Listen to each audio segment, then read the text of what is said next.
Ja, und das wussten eure eigenen Mitglieder nicht. Das ist ja umso noch befremdlicher. Und da werdet ihr euch ja was bei gedacht haben, Orban. Wenn 4 Tätowierer und ein Anwalt entscheiden, sowas auf die Strecke zu bringen. Sehen wir aber als ein großes Problem letztendlich an, weil dieser Druck wird wahrscheinlich irgendwie entstehen. Ihr sagt zwar, es ist kein Marketinginstrument, aber letztendlich wird sowas auch werden. Weil der Olaf das gerade angesprochen hatte, auch nur zur Erklärung, genau deshalb, damit wir uns nicht möglicherweise dem Vorwurf aussetzen, nach dem Motto, du musst nur den Kurs machen und bezahlen, dann kriegst du das Ding sozusagen mit dem Haken hinten automatisch mit dabei.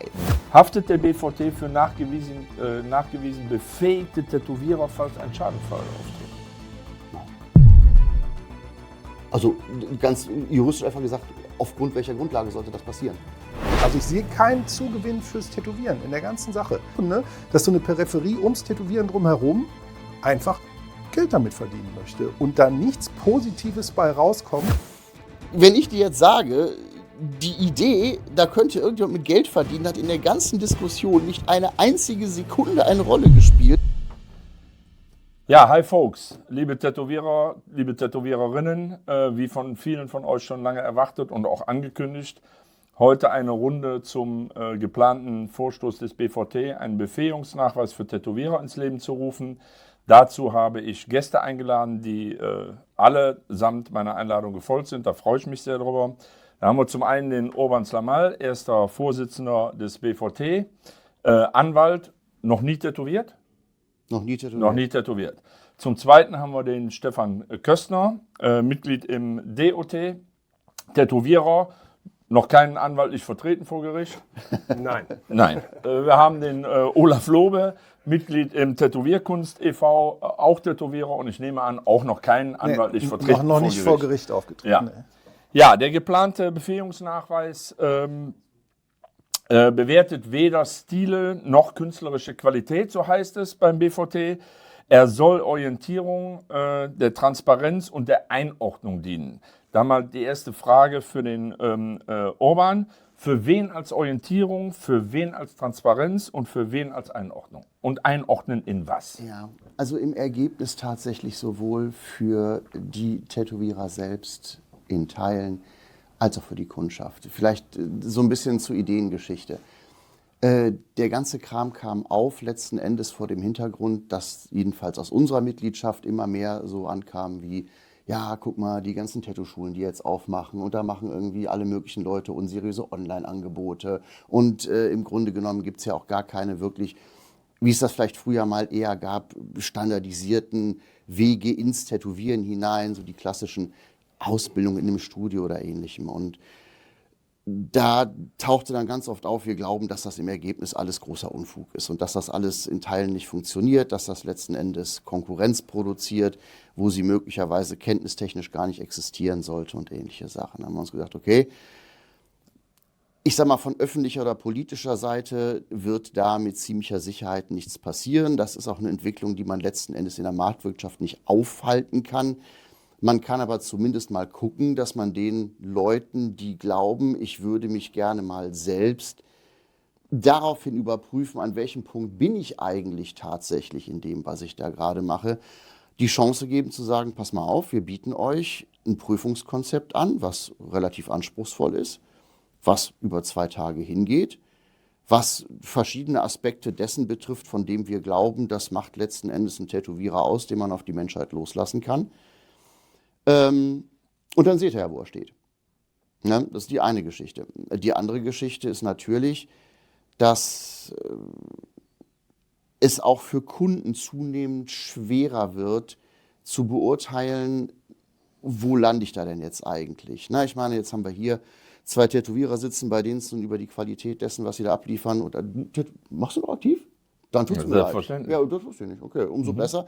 Ja, 3 Tätowierer sitzen, bei denen wir uns keine Gedanken darüber machen, dass das, was da rauskommt, qualitativ alles super funktioniert. Aber wenn ich jetzt, also ich habe das jetzt schon mehrfach in Presseanfragen gehabt, dann sitzt man irgendwo bei RTL, ja, woran erkenne ich denn ein gutes Studio? Da muss man oft sagen, naja, ganz ehrlich, für normalen Kunden wird es oftmals relativ schwer zu beurteilen, Stimmt das da hygienisch? Das kann ich als Laie nicht wirklich sehen, wenn wir mal ganz, ganz ehrlich sind. Also wenn ich nicht weiß, wie so ein Studio sauber funktionieren muss, wie ein Arbeitsplatz aufgebaut sein müsste und so weiter, dann werde ich mich schwer tun, als Kunde wirklich zu sehen, okay, das funktioniert da alles. Gucke ich mir Arbeiten im Internet an, auf Instagram oder sonst irgendwas, wissen wir auch alles, so richtig hundertprozentig verlässlich, dass das, was man da sieht, letzten Endes dem entspricht, was da an Arbeiten rausgeht, ist auch nicht wirklich zwingend. Ne? Und insofern kann natürlich sowas wie, okay, da hat jemand wenigstens mal dokumentiert, dass er, ich sage mal ganz drastisch, jedenfalls weiß, was er macht und niemanden kaputt macht. Jedenfalls ein Minimum an Orientierungshilfe und Sicherheitsstandard geben, immer unterstellt, das setzt sich tatsächlich so durch, dass die Kunden das auch einzuordnen wissen. Ne? Das ist natürlich immer unter dem Vorbehalt, dass dann irgendwann so weit Information im Raum ist, dass die Kunden wissen, okay, das und das bedeutet das. Und übrigens das und das bedeutet das auch nicht. Ne, muss man ja auch ganz klar sagen. Und man sagt, okay, das und das ist damit nicht abgebildet. Ne, wir können natürlich mit dem, was wir da machen, gewisse Dinge nicht garantieren. Zum Beispiel, dass eine Tätowierung, die wir uns einmal angeguckt haben, in 10 Jahren noch toll aussieht. Ne, nur als Beispiel. Ja, insofern beiderseitige Orientierungshilfe. Also habe ich jetzt rausgehört, Orientierung für Kunden und für den Tätowierer? So er eine Selbsteinordnung in gewisser Hinsicht glaubt zu brauchen, natürlich. Und die Transparenz und das Einordnen quasi nur für den Kunden? Weil ein Tätowierer, der 30 Jahre tätowiert, braucht sich nicht einordnen. Nein, natürlich nicht. Aber wie gesagt, gerade die Leute, die möglicherweise, ich nehme mal an, du kommst wirklich, du hast irgendwie, ich spinne jetzt mal rum, 5.000 € für so eine alberne Tattoo-Schule ausgegeben. Kommst da raus, die haben dir irgendwas unterschrieben, alles toll, super, hast du wunderbar gemacht auf Kunsthaut oder sonst irgendwas. Und dann stelle ich mir die Frage, naja gut, war das jetzt wirklich gut investiertes Geld? Ist denn das, was ich da jetzt mache, wirklich verantwortbar einem Kunden gegenüber? Dafür meines Erachtens taugt es schon. Ja, aber Tattoo-Schulen, den Wisch, der kann man sich ja auch wirklich in den Ja, Hintergrund deshalb abwischen. eben genau das. So, und wie ist denn jetzt die Einstellung zu Tattoo-Schulen auf einmal? BVT war früher total gegen Tattoo-Schulen. Wann hat sich das gedreht? Nee, Moment. Und jetzt strebt ihr ja quasi eine Zusammenarbeit mit Nein, Tattoo-Schulen. das ist nicht richtig. Also es wird keine Tattoo-Schule mit uns in irgendeiner Weise in eine Zusammenarbeit gehen, die über das hinausgeht, was jeder andere auch mitbekommen kann, nämlich das und das ist die Prüfungsordnung. Das muss jemand leisten, der aus so einer Prüfung rausgeht. Ja, jetzt sagst Wir du werden aber- nicht mit irgendeiner Schule zusammenarbeiten oder ähnliches. Es ist im Gegenteil. Im Grunde genommen dient es dazu, für die ganzen Leute, und ich bin da wirklich extrem skeptisch, was die Seriosität vieler Anbieter angeht, die Leute auf die Straße lassen und sagen, prima, ihr seid jetzt fertig, ihr seid super Tätowierer, und die stellen hinterher fest, naja gut, aber das, was ich mache, funktioniert möglicherweise gar nicht. Oder die Kunden stellen es schlimmerweise fest. Ne? Wenn ich dann sage, okay, ihr könnt aber da hingehen und mal gucken, ob das wirklich vernünftig ist, was ihr da gelernt habt, ist das im Ergebnis aus meiner Sicht keine Zusammenarbeit mit Tattoo-Schulen, sondern im Ergebnis nur eine entsprechende kritische Überprüfung dessen, was da rauskommt. Also ist der Befähigungsnachweis eine Prüfung für Leute, die in Tattoo-Schulen was gelernt haben? Unter anderem. Für jeden, der das Gefühl hat, ich würde gerne für mich in irgendeiner Weise überprüft bekommen, ist das, was ich mache, in jeder Hinsicht sauber. Es ist durchaus denkbar, dass irgendjemand auf die Idee kommt, für sehr wahrscheinlich halte ich das nicht, pass mal auf, ich mache das jetzt 30 Jahre lang, da haben sich bei mir möglicherweise Routinen eingeschlichen, von denen ich gar nicht weiß, ob die tatsächlich in jeder Hinsicht so ganz großartig sind. Ich würde mir das gerne mal angucken lassen. Halte ich jetzt nicht für das wahrscheinlichste Szenario, wäre aber ein Ich auch denkbares. Nee, natürlich nicht. Okay, aber der Befähigungsnachweis ist weder staatlicher Abschluss noch verpflichtend. Beides nicht. Warum natürlich das Ganze denn? Woher kommt die Intention? Genau aus den Gründen. Genau aus den Gründen zu sagen, pass mal auf, vielleicht mag es tatsächlich auf der einen Seite für die Kundenseite, auf der anderen Seite für die Tätowiererschaft so ein gewisses Maß an, ich sage mal, Orientierungshilfe brauchen. Und ganz blöd, das mag die eine oder andere Person auch tatsächlich für sich als Ausweis dessen hinhängen, sagen zu können, guck mal hier, das kann ich immerhin vorweisen. Okay, jetzt ist aber auch, es soll ja ein freiwilliges Instrument sein. Natürlich. Zur Selbstregulierung der Tätowierer habt ihr geschrieben. Was reguliert der Tätowierer? Selbstregulierung ist... Ihr habt geschrieben, Ja. es ist ein freiwilliges Instrument der Selbstregulierung Ja. für Tätowierer. Was regelt der Tätowierer selbst damit? Ach, Selbstregulierung. Naja, letzten Endes... Ist nicht von mir das Wort, ne? Ich Ist von weiß, euch. ich versuche es gerade so runterzubrechen, dass es nicht zu akademisch klingt. Selbstregulierung insoweit, als dass ich selbst für mich ein Instrumentarium habe, festzustellen, okay, an dem Punkt stehe ich. Na, und das mag ja durchaus für die eine oder andere Person, die erstmal hoffnungsvoller Dinge war, zu sagen, prima, ich bin jetzt super gut in dem, was ich mache. Ich habe gerade für 5.000 € eine tolle Tattoo-Schule besucht, nur wieder als Beispiel. Ne, die Option zu sagen, ja gut, vielleicht lasse ich es besser nochmal. Vielleicht gehe ich lieber nochmal irgendwo ein Jahr ins Studio und lass mir das zeigen. Oder ähnliches. Okay, du erwähnst sehr, sehr oft die Tattoo-Schulen. Naja, weil das so und der der Befehl- Ansatz, das ist immer so, da fing das bei uns gedankentechnisch an. Also, wie gesagt, im Grunde genommen war der Anlass der ganzen Geschichte bei uns, dass relativ viele Mitglieder kamen und sagten, na ganz ehrlich, wir trauen der ganzen Geschichte nicht mehr, der Kunde weiß auch gar nicht mehr, wo er steht. Ja, aber ich will ja auf was anderes hinaus. Die Tattoo-Schulen mal. Ja. Du erwähnst die Tattoo-Schulen oft und Ja. deren Abgänger. Und genau dafür sehe ich den Befähigungsnachweis aus eurer Seite. Ne? Aber Tätowierer sind natürlich auch die schon 30 Jahre tätowieren. klar. Wie sollen die sich durch den Befähigungsnachweis selbst regulieren? Was ist die Selbstregulierung?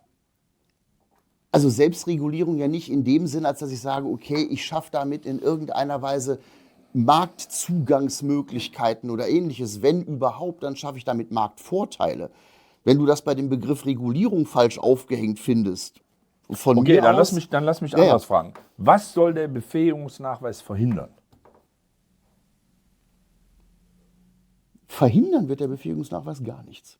Der wird gar nichts verhindern. Richtig, der wird, wenn überhaupt, Leuten die Chance bieten, nach vorne gehen zu können und sagen, pass mal auf, ich kann jedenfalls darstellen, das und das und das und das kann ich objektiv bestätigt. Dass das wahrscheinlich von euch dreien hier keine Person betreffen wird, das halte ich für relativ wahrscheinlich. Aber das heißt ja auch nichts.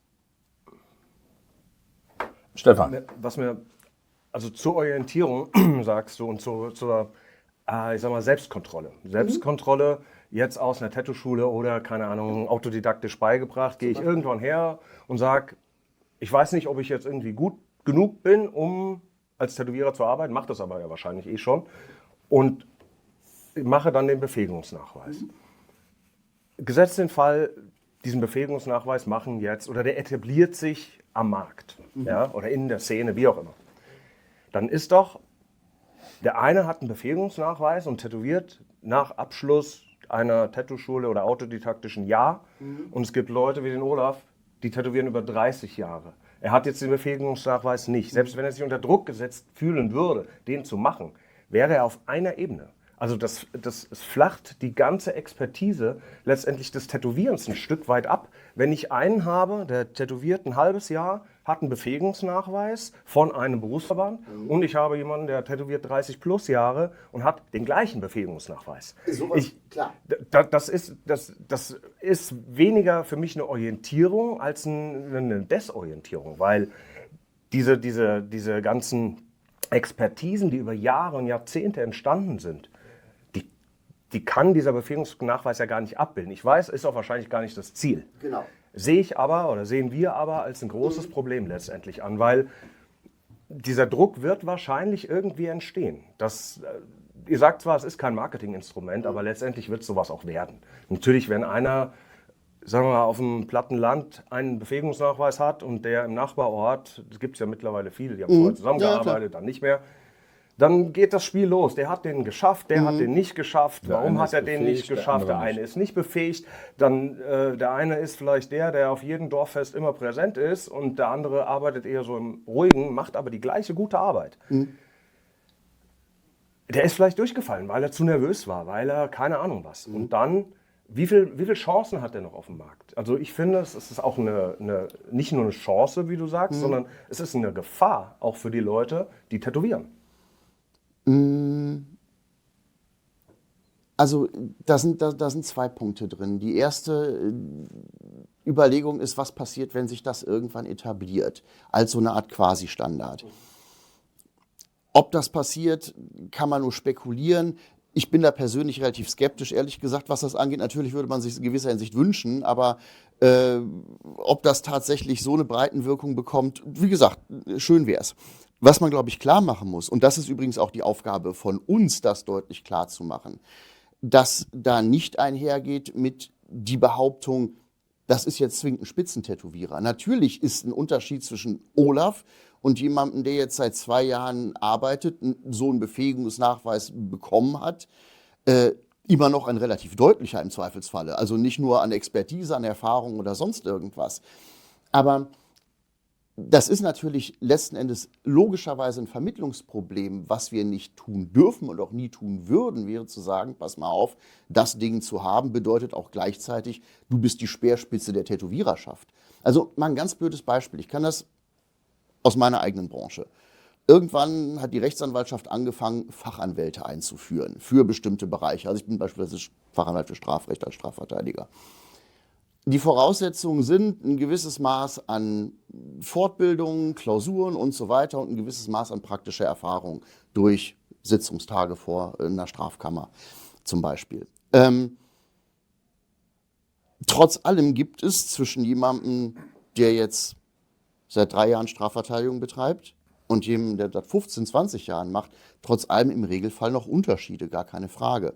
Ja, und die kannst du auch mit so einem Fachanwalt nicht abbilden. Und die kannst du auch, das ist vollkommen richtig, mit so einem Befähigungsnachweis nicht abbilden. Ja, das heißt, wir wären natürlich falsch beraten und es wäre auch unehrlich zu sagen, pass mal auf, ja, das garantiert sofort auch Spitzenfähigkeiten oder sonst irgendwas. Ne? Es ist schon klar, dass man deutlich machen muss, wir prüfen hier im Wesentlichen auf einem hohen Niveau, aber trotz allem das ab, wo wir sagen würden, das ist der Mindeststandard, den ich brauche, damit ich sagen kann, ich kann mich verantwortungsvoll auf die Weltgeschichte loslassen. Nicht, ich produziere Spitzentätowierungen. Okay, aber dass das für die, also die Einordnung Transparenz soll ja für die Kunden sein. Dass die Kunden das aber so sehen könnten, dass die mit einem befähigten Befähigungsnachweis die Speerspitze des Tätowierens sind, das siehst du auch so. Ich sag mal so, ich sehe jedenfalls, dass wir die Aufgabe haben, das deutlich genug zu machen, dass dem nicht so ist, natürlich. Okay, aber ihr, wenn man euch auf Standardisierung anspricht, dann sagt ihr, nein, wollen wir eigentlich nicht. Ihr sagt aber, das dient zur sachlichen Einordnung durch Behörden.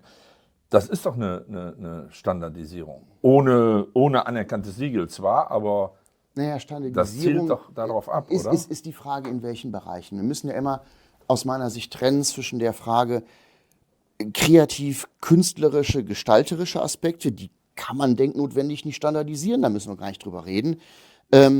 Aber ich sag mal, die Frage,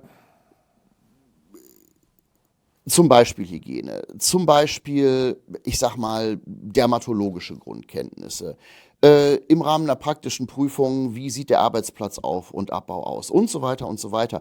Das sind ja alles Dinge, die sich durchaus standardisieren lassen. Und ich sag mal, auch das Problem haben wir mit schöner Regelmäßigkeit. Die Frage, ob jetzt eine Linie einigermaßen sitzt oder nicht oder eine Farbfläche einigermaßen sitzt oder nicht, auch das lässt sich halbwegs objektiv beurteilen. Das machen Leute, die Gerichtsgutachter sind in irgendwelchen Haftpflichtverfahren gegenüber Tätowierern ständig.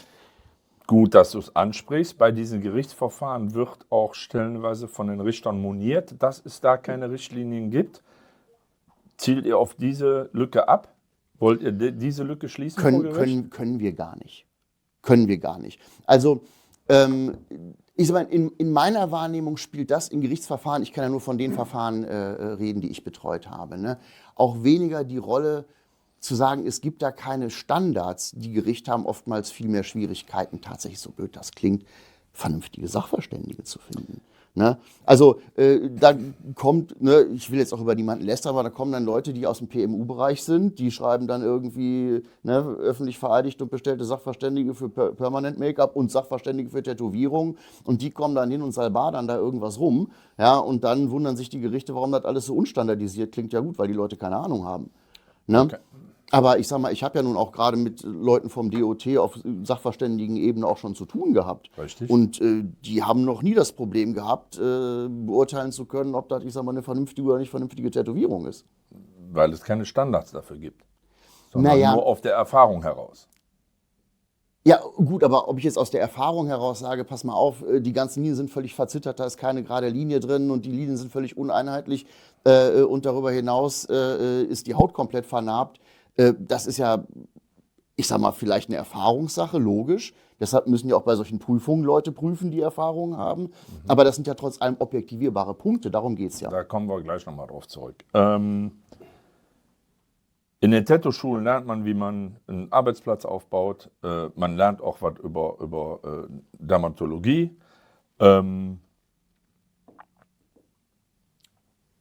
Es gibt die Hygienerichtlinien in Deutschland und es gibt die DIN. So. Die sind nicht verpflichtet, genauso wenig wie ihr es beabsichtigt. Angeblich, ich komme da gleich noch zu. Daran kann sich jeder Tätowierer orientieren. So viel ich weiß, machen es auch sehr, sehr viele in der Branche, zumindest auch die älteren Hasen. Die kann aber auch ein Kunde einsehen. Ja, wenn ihr eine Orientierung durch einen Befähigungsnachweis geben wollt, auch der Kunde kann Hygienerichtlinien und auch die DIN einsehen. Ja, die ist ja öffentlich. So, also wenn er ein Studio prüfen will auf Sauberkeit und so, hat er auch die Möglichkeit, das als Instrument zu nutzen. Also wofür dann der Befähigungsnachweis? Also, Jörn, die DIN müsstest du dir erstmal für 100 und ein paar gequetscht Euro kaufen. Die ist nämlich nicht öffentlich, sondern die wird vertickt. Wir wissen alle, wie die Hygienerichtlinien der Länder ausgestattet sind. Die sind in manchen Fällen, in Bayern zum Beispiel, haben die das relativ umfangreich aufs Papier gebracht. In anderen Bundesländern eher weniger. Insofern, ich glaube, dass du auch dem Kunden tatsächlich relativ viel aufbürdest, selbst wenn du das jetzt tust, dem die DIN in die Hand gibst und sagst, pass mal auf, jetzt guck dir das mal alles an. Das würde ja bedeuten, dass du seinem Tätowierer erstmal im Wesentlichen bei dem gesamten Arbeitsablauf einmal über die Schulter gucken müsste. Da möchte ich mal wissen, wie viele Tätowierer da Bock drauf haben, zu sagen, pass mal auf, ich würde mich gern von dir tätowieren lassen, ich habe hier dieses Zettelchen dabei, beziehungsweise dieses kleine Büchlein, und ich setze mich jetzt mal bei dir in den Laden, guck dir mal zu und blätter mal durch, ob das da alles stimmt. Das ist ja nicht realitätsnah. Ne? Insofern, klar, gäbe es theoretisch dass ein Tätowierer sauber arbeitet danach und da nichts passieren kann, das bestätigt auch nicht der Befähigungsnachweis mit einer Prüfung an Punkt X. Aber das denkt der Kunde. Pass auf, der Punkt, und das ist wiederum eine Vermittlungsfrage, ne? Ist klar, ich kann natürlich nur damit feststellen, kriegt er das in einer Prüfungssituation auf die Straße? Was ich natürlich nicht prüfen kann, ist, macht er das auch täglich im Studio so? Logisch, gar keine Frage. Das ist eine Schwäche des Konzepts, die man nicht ausbügeln kann. Da gibt es ein paar. Ne? Also zum Beispiel der Punkt mit, ich kann mir halt keine fertigen Tätowierungen angucken, die schon ein halbes Jahr alt sind. Das ist schlicht und ergreifend nicht darstellbar. Nee, genau, ne? Das geht nicht. Das ist ein Punkt, der ist eine Grundschwäche des Konzepts, mit der müssen wir leben. Wir müssen damit leben, dass jemand möglicherweise in einer Prüfungssituation, ich sag mal, insgesamt sauber agiert, es möglicherweise im Studio später nicht macht. Ist denkbar, halte ich das für sehr wahrscheinlich, ja, sehr wahrscheinlich nicht, aber sowas wird vorkommen. Dasselbe ist, ne, ich arbeite nicht in meinem eigenen Umfeld. Auch das ist natürlich was. Natürlich wäre es schöner, ne, man würde zu jedem Tätowierer ins Studio gehen, den in seinem eigenen Setting beobachten, dabei auch noch das ganze Studio begehen können und so weiter und so fort. Das wäre viel geiler. Ist nur weder machbar noch finanzierbar. Ne? Hat der DOT ja auch mal zur Aufgabe gehabt und das ist halt auch nicht umsetzbar. Das kriegst du nicht hin. Nein. Wir haben das ja früher auch schon mal mit der DGP, da mit der Deutschen Gesellschaft für Piercing überlegt und einfach nur mal durchgerechnet, was kostet das hinterher, wenn du Leute irgendwie dann regelmäßig auf Studiobegehung schicken musst. Ja, das ist ja jetzt schon so, dass mit dem Geld, was da wahrscheinlich aufgerufen wird für eine wirklich kostendeckende Tätigkeit, also für was, womit der BVT kein Geld verdient, das schon nicht wenig Geld ist. Ne? Wenn man dann sagt, wir kommen noch zu euch und schicken da Leute hin und weiß ich nicht was alles, das kriegst du nicht, das kriegst du nicht auf die Straße. Ja, jetzt sagt ihr ja auch die ganze Zeit, ihr wollt nicht, dass der Befähigungsnachweis ein Marketinginstrument wird, also weder sein soll noch werden wird. Wenn der Tätowierer aber durch diesen Nachweis befähigt ist und Tattoo-Schulen auch damit werben, dass nach ihrem Kurs der Befähigungsnachweis zu schaffen ist, dann ist das doch Marketing as its best, oder nicht? Das werde ich zumindest nicht verhindern können. Ne? Ich werde natürlich nicht verhindern können, wenn ich so eine Sache in die Welt setze, dass Leute auch sagen, okay, das nehme ich für mich in Anspruch. Nur auf der anderen Seite, wenn es dann tatsächlich so sein sollte, dass irgendeine Bildungsinstitution irgendwann in der Lage ist, tatsächlich Leute hervorzubringen, von denen wir sagen würden, okay, die können verantwortungsvoll als Tätowierer in einem Laden ein Studio aufmachen und Leute tätowieren, dann wäre damit ja zumindest in qualitativer Hinsicht auch durchaus einiges gewonnen. Da hätte ich nicht mal das große Problem mit, wenn jemand sagen würde, okay, pass mal auf, die Leute, die bei uns durch so eine Schule durchgehen, die können das hinterher auch wirklich und die können sich auch guten Gewissens einer objektiven Überprüfung unterziehen und werden bestehen. Ich werde ja dieses Phänomen solcher Bildungseinrichtungen nicht mehr los. Die sind ja einfach da. Und also ich denke nicht, dass das in unserer Marktwirtschaft passieren wird, dass man sowas komplett wieder los wird. Im Leben nicht. Ja? Und dann kann es doch nur unser Interesse sein, zu sagen, okay, dann lasst uns wenigstens dafür sorgen, dass das keine Scharlatanerie wird, die da betrieben wird. Sondern dass die Leute dann zumindest ein reguläres, vernünftiges Ergebnis daraus bringen. Wenn wir natürlich sagen, okay, unser Ziel wäre es, solche, ich sag mal, institutionellen Bildungseinrichtungen komplett loszuwerden, das ist ein Ziel, was man vielleicht für sich formulieren kann. Ich glaube nur nicht, dass das realistisch umzusetzen ist. Wie sollte man das tun? Olaf, du hast... Also das ist ja schon eine sich fast selbst erfüllende Prophezeiung, weil es gibt ja in Stuttgart die IHK-zertifizierten Tätowierkurse. Ne, 4,5 Monate dauert das. Und da gibt es Parallelen zu dem, was ihr im Befähigungsnachweis aufgestellt habt. Und nur, dass die Leute mal eine Vorstellung haben, also das kostet halt 15.000 €, ne, diesen IHK-zertifizierten Tätowierkurs zu machen. Und die Leute, die da rauskommen, finden trotzdem keine Anstellung in etablierten Studios. Ne? Nur das mal dazu. Die können natürlich in unserer freien Marktwirtschaft auf dem freien Markt ihr Glück versuchen. Ne? Das darf jeder. Und der mündige Erwachsene kann sich dann auch aussuchen, ob er zu jemandem geht.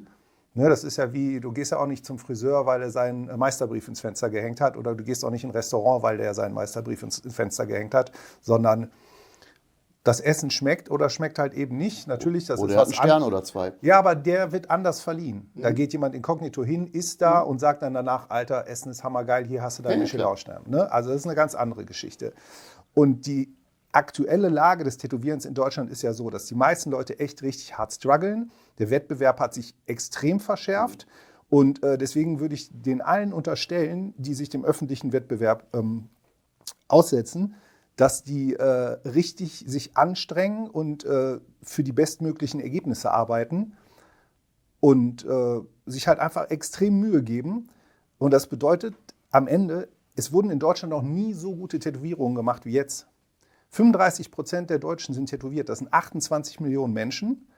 Und selbst im Durchschnitt spielt sich das auf einem extrem hohen Niveau ab, weil du sonst mit Tätowieren überhaupt gar kein Geld mehr verdienen kannst. Also selbst gute durchschnittliche, oder nee, noch nicht mal durchschnittliche, gute Tätowierer haben in den letzten Monaten, in den letzten 2 Jahren ihre Läden zugemacht, arbeiten nur noch Teilzeit und das liegt nicht an deren Qualität. Ne? Und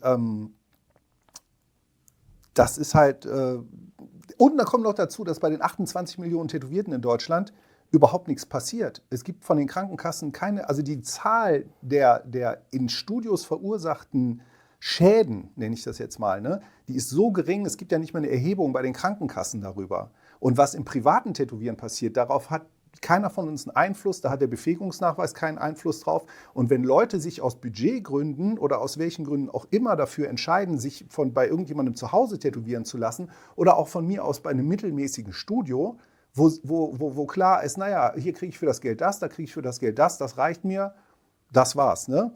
Also ich habe das Gefühl, hier wird mit Ängsten gespielt, beziehungsweise hier wird ein Problem erschaffen, was überhaupt nicht existiert, überhaupt gar keine Regulierungsinstitutionen geben würde, aber das gibt es ja. Also nur das jetzt mal, ich richte mich jetzt mal an die Zuschauer, die nicht so tief drin im Thema sind wie wir.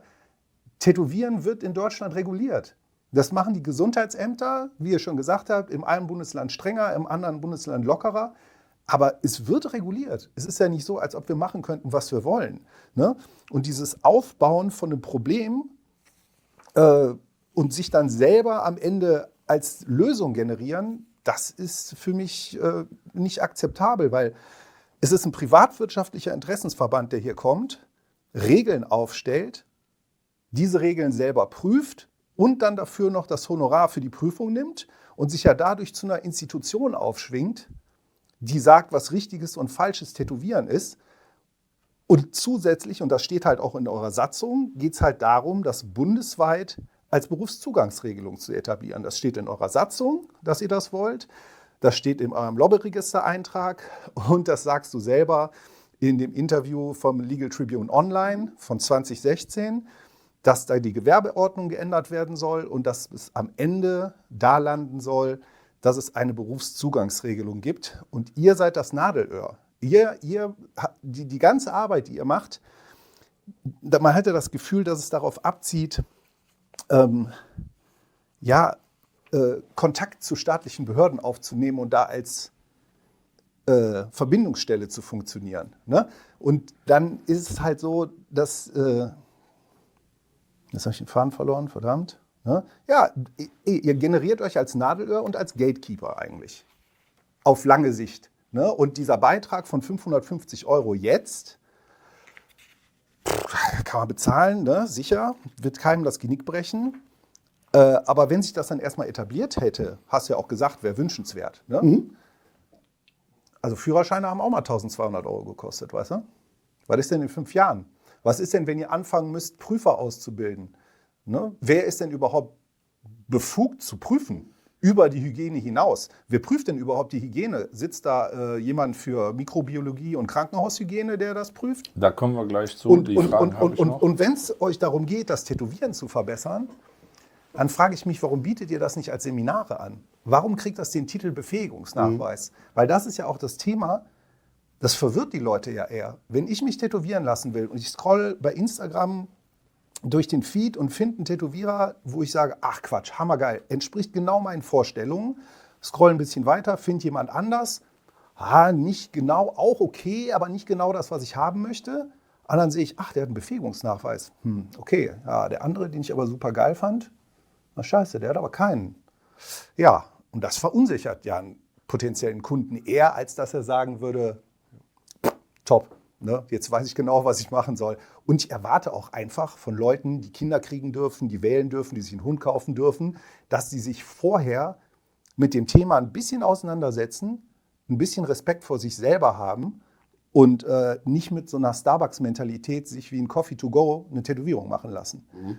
Und jeder hat in Deutschland das Recht, einen Fehler zu machen und sich auch eine Scheiß-Tätowierung machen zu lassen. Ne? Das darf man auch nicht vergessen. Also du kannst die Leute nicht vor ihrer eigenen Dummheit schützen und du kannst auch nicht jedem einen Helm anziehen, wenn er das Haus verlässt. Ne?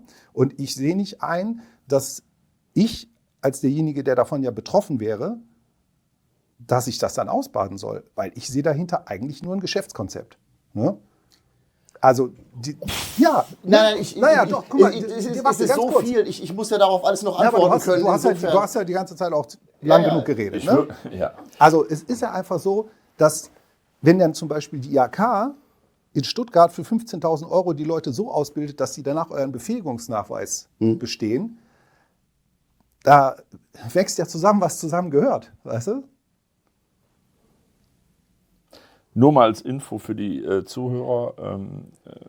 Wir reden hier über einen Befähigungsnachweis für Tätowierer, deren Beruf nicht anerkannt ist und wurde. So, und der BVT wie auch der DOT hat mit der Politik, da waren auch Orban und ich auch beteiligt dran, wir haben versucht, den Beruf Tätowierer darzustellen und wir waren da auch in Berlin und auch in der Politik tief drin eigentlich, aber wie ihr wisst, Politiker wechseln auch schon mal und dann war das Interesse auf einmal nicht mehr da, aber der Knackpunkt an dem Ganzen, und da wirst du mir zustimmen, Orban, war das Wort Marktsicherung. Ja, also ich habe in vorigen Podcasts schon mal gesagt, so einen Beruf auf die Beine zu stellen, kostet mal eben 25 Millionen, Norden, Süden, Osten, Westen, überall Schulen, Prüfer, Lehrer und so weiter. Das war der eine Punkt, aber das Thema von der Frau Konnemann war Marktsicherung. Die Bundesregierung war nicht in der Lage, und jetzt sind wir 2026, sie hat recht behalten, man muss es leider so sagen, wenn 500 Tätowierer pro Jahr ausgebildet worden wären, hätte man denen nicht garantieren können, dass die noch 5, 6, 10 Jahre Arbeit haben. Natürlich. So, und die Marktlage jetzt bestätigt dies.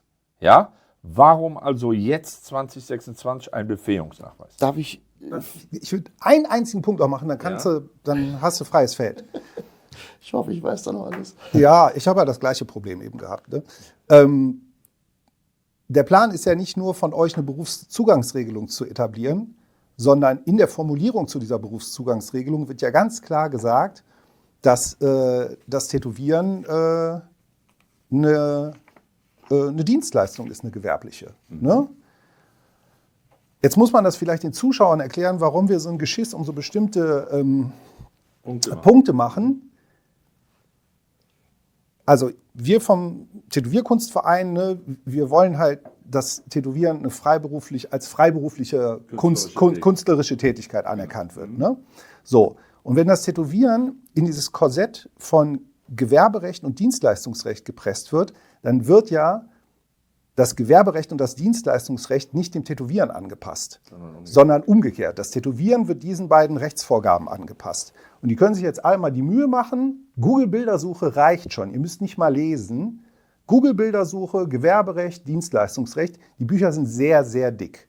Und mit ein bisschen Fantasie kann man sich vorstellen, dass so ein Beruf wie das Tätowieren, wenn der diesen Dingen untergeordnet wird, dass die künstlerische Freiheit und die Freiheit, mal Sachen auszuprobieren, anders zu arbeiten, neue Dinge zu entwickeln, die ist dann hinüber.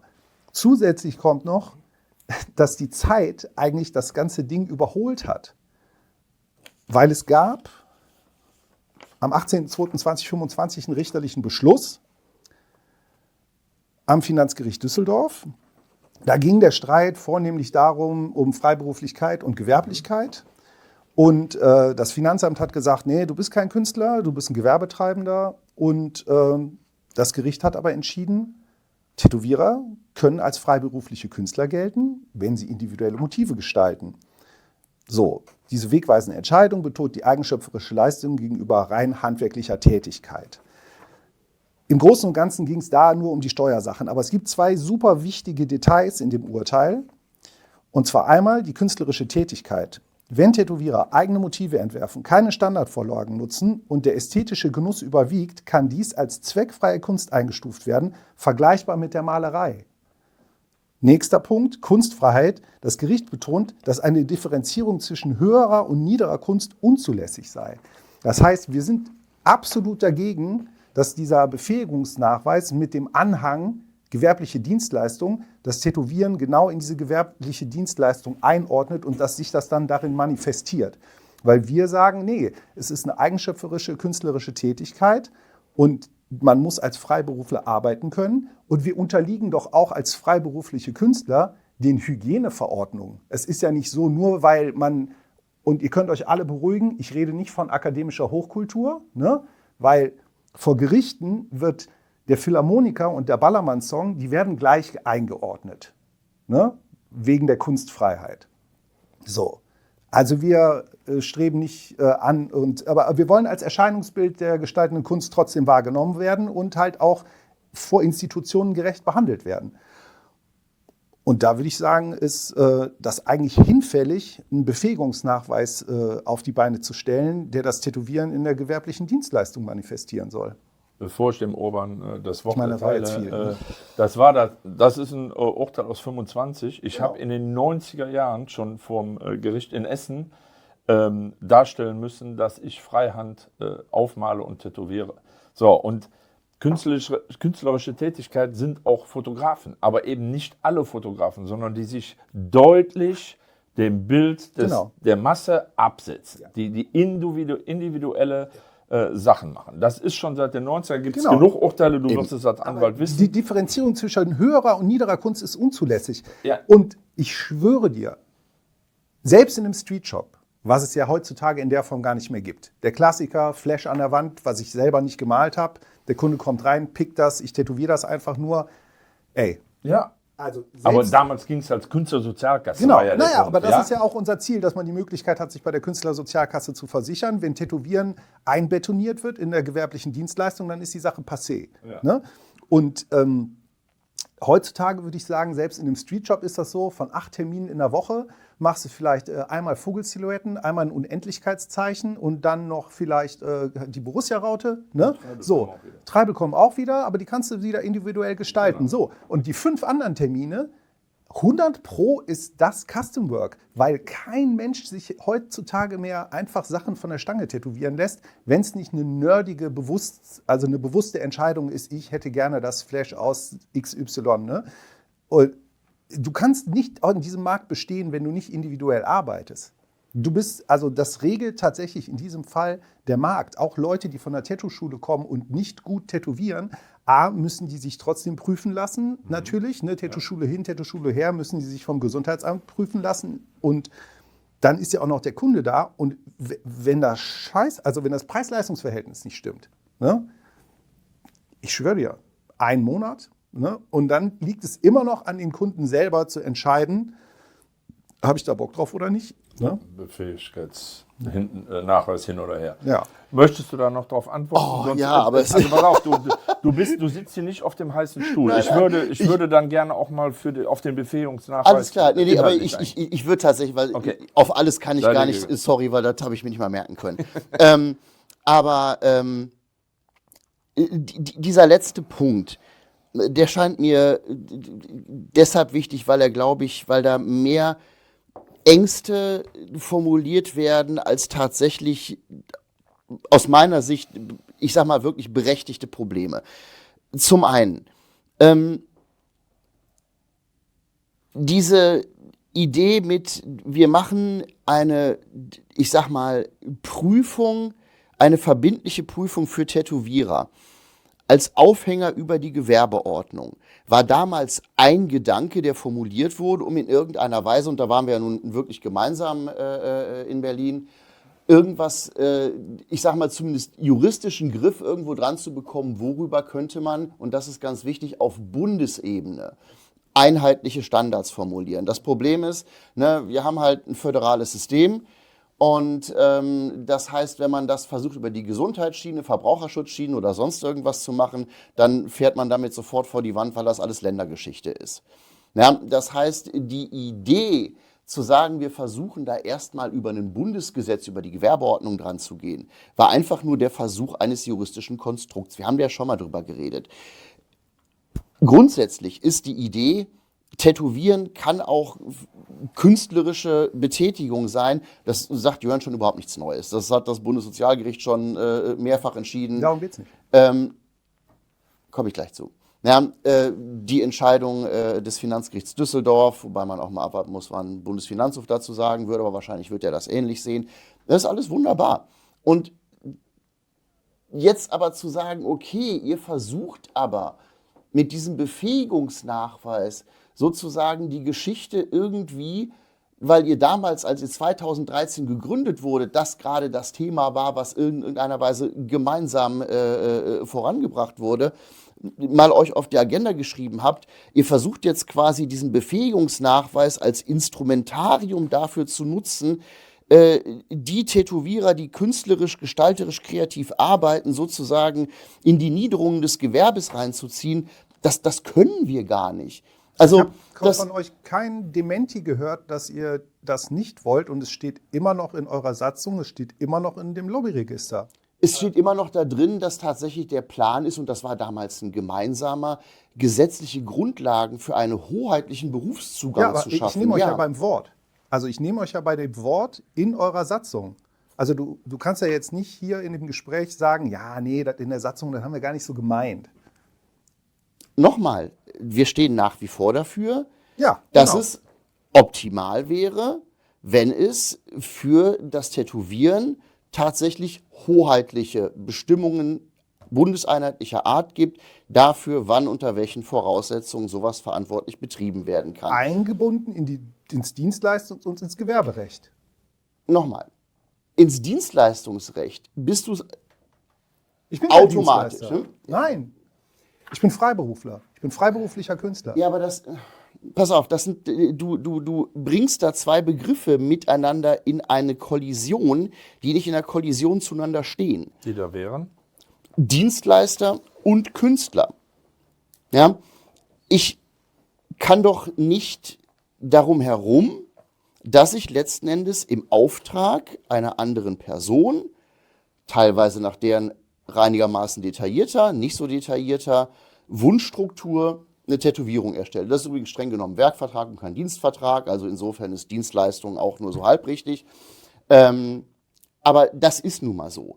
Ob ich im Rahmen dieses Werkvertrages nun ein künstlerisches Werk schaffe oder ein nicht künstlerisches Werk, ist für die weitere Einordnung vollkommen egal. Also nur weil ich sage, okay, das, was du anbietest, ist eine entgeltliche Tätigkeit im Auftrag eines Kunden. Mein Gott, es gibt ja auch Auftragskunst, die gab es auch schon im Mittelalter. Also insofern. Das Problem ist aber, die Einordnung in das, was du gerade beschrieben hast, beschränkt ja das Tätowieren. Verschließt mir ja zum Beispiel die Möglichkeit, mich bei der Künstlersozialkasse zu bewerben. Also es ist ja genau die Auseinandersetzung, die da vor Gericht stattgefunden hat. Ne? Das Finanzgericht hat gesagt, du bist Gewerbetreibender. Der Tätowierer hat gesagt, nein, ich bin freiberuflicher Künstler. Und dann hat das Gericht entschieden, tut mir leid, Finanzamt, ihr habt Pech gehabt. Der Mann macht eine eigenschöpfere künstlerische Tätigkeit und er ist Künstler. Ja. So. Ja, und jetzt Und dann muss ich doch nicht mit einem Befähigungsnachweis, der das Tätowieren betrifft und der ja nur funktioniert, wenn das Tätowieren in der Gewerblichkeit und in der Dienstleistung verankert ist. Und den Punkt sehe ich nicht. Genau diesen Schritt, der ja nur funktioniert, wenn das in der Gewerblichkeit oder Dienstleistung verankert ist, das stimmt doch nicht. Wenn ich gewerblicher Dienstleister bin, kann ich mich nicht bei der KSK versichern. Wenn ich gewerblicher Dienstleister bin... Ja, aber es hat doch keiner was dagegen, dass ihr euch in der KSK versichert. Natürlich da wird doch der Befähigungsnachweis nichts dran ändern. Das ist doch egal, ob du was dagegen hast oder nicht. Nein, es wird doch in der Sache nichts machen. Doch, die KSK sagt, du bist Dienstleister, du bist Gewerbetreibender, du kannst gar kein Künstler sein. Ja, aber doch nicht wegen des Befähigungsnachweises. Ja, aber der Befähigungsnachweis baut doch auf der gewerblichen Dienstleistung auf. Überhaupt nicht. Ja, aber was Ja, ist aber denn, warum schreibt ihr das denn in eurer Satzung? das steht ja, also, Ja, aber gut, aber entschuldige mal, von der Satz, wir reden jetzt gerade nicht über die Satzung des Doch, wir BVD. reden vor allen Dingen über die Satzung, genau. Doch, genau, das ist das, worum es mir geht. Also es geht hier gar nicht um Befähigungsnachweis. Nein, es geht mir darum, dass der Befähigungsnachweis die praktische Umsetzung dessen ist, was ihr in eurer Satzung schreibt. Ja, aber dann ist er ja noch unnötiger, als ich vorher gedacht aber habe. als ob der BVT bestimmen, determinieren oder auch nur manipulieren könnte, ob irgendetwas von einem Sozialgericht oder einem Finanzgericht als Kunst oder nicht Kunst wahrgenommen wird. Das ist doch vollkommen draußen. aber wenn ihr euch doch wünscht, dass zum Beispiel der Befähigungsnachweis Kriterium für den Gewerbeschein werden könnte, Den du und nicht das- haben willst. und den du ja Wünschen wir nicht uns mehr- nicht. Wünschen wir uns nicht. na, da sieht die Satzung und auch der Nee. Logbucheintrag Nein, anders aus. entschuldige, Können wir also gleich wir haben noch mal drauf nun zu über- kommen. also- aber wenn es so wäre, Ja. weil dann, wir brauchen keinen Gewerbenachweis, wenn du freischaffender Künstler absolut. bist. Ja? Diese Diskussion habe ich doch die ganze Zeit momentan im Internet, wo irgendwie Leute schreiben, ja, das gibt aber nur Sinn, wenn hier irgendwie nur Leute mitmachen, lasst die einen Gewerbenachweis haben. Wo wir immer sagen, nein, ist doch völliger Unfug. Es gibt genügend Leute, die sind überhaupt gar keine Gewerbetreibenden. Ja, aber stell die dir wollen doch wir mal doch vor, gar nicht rausschmeißen. Voraussetzungen. Die Politiker entscheiden plötzlich, oh, der Befähigungsnachweis ist ganz toll, das machen wir als Grundvoraussetzung für einen Gewerbeschein und dann sind die künstlerischen Tätigkeiten raus. Das will der Olaf sagen. Denn der Punkt bei der Dann ganzen kannst du Sache nicht ist, mehr dich in der entschuldige, Künstlersozialkasse nein, verlieren. auch das ist nicht richtig. Selbst wenn ich jetzt als Politik sagen sollte, was ich für illusorisch halte, ja, ein Befähigungsnachweis eines privatrechtlichen Vereins mache ich zur zwingenden Voraussetzung dafür, dass ich einen Gewerbeschein bekomme. Dann kann das ja denknotwendig nur Personen betreffen, die auch Gewerbetreibende sind. Das heißt doch nicht gleichzeitig, die Leute, die keine Gewerbetreibenden sind, die zwinge ich dann ins Gewerbe rein. Also ich gehe jetzt mal ganz weit, entschuldige, ne, nicht falsch verstehen, das ist jetzt vielleicht ein bescheuertes Beispiel. Ja? Aber nehmen wir mal an, ich würde für den Verkauf von Töpferwaren einen irgendwie gearteten Nachweis in die Welt setzen. Ja. Ne, völlig bescheuert, so. Dann ist das natürlich klar, dass wenn ich dann Töpferwaren verkaufen möchte und damit Gewerbetreibender bin, ich diese Prüfung brauchte. Aber damit ist doch noch nicht gesagt, dass ich jeden Kunsttöpferer automatisch zum Töpferwarenverkäufer mache. Das ist aber das, was du gerade befürchtest. Und das ist, also musste mir schlicht und ergreifend glauben, weil ich kann jetzt nicht mich an einen Lügendetektortest anschließen. Wenn die Situation entsteht, dass ich nur tätowieren darf, wenn ich Gewerbetreibender bin. Aber das wird nicht passieren. Das sagst du Das- jetzt. Das ist einfach. das wäre ein so krasser Verstoß gegen die Kunstfreiheit. Ja, aber aber ausschließen kannst du das doch nicht. Also ausschließen kann ich gar nichts. Ich kann nicht ausschließen, dass morgen die Welt untergeht. nein, aber aber ich das sag mal, lass mich kurz ausreden. Juristisch betrachtet ist es nicht möglich, einem Künstler zu sagen, du darfst das, was du machst, aber nicht mehr als Kunst betreiben, sondern du musst jetzt Gewerbetreibender werden. Das wäre so, als würde ich, Gott hab ihn selig, Mark Rothko sagen, ja, pass mal auf, mein Freund, das, was du machst, ist jetzt per uns per Definition eben keine Kunst mehr, sondern du musst jetzt irgendwas Gewerbemäßiges machen. Da wird doch jedes Verfassungsgericht sagen, Kinder, habt ihr in Artikel 4 Grundgesetz nicht gelesen? Nee, 5, Entschuldige, Absatz 3. Entschuldige, das ist eine illusorische Angst.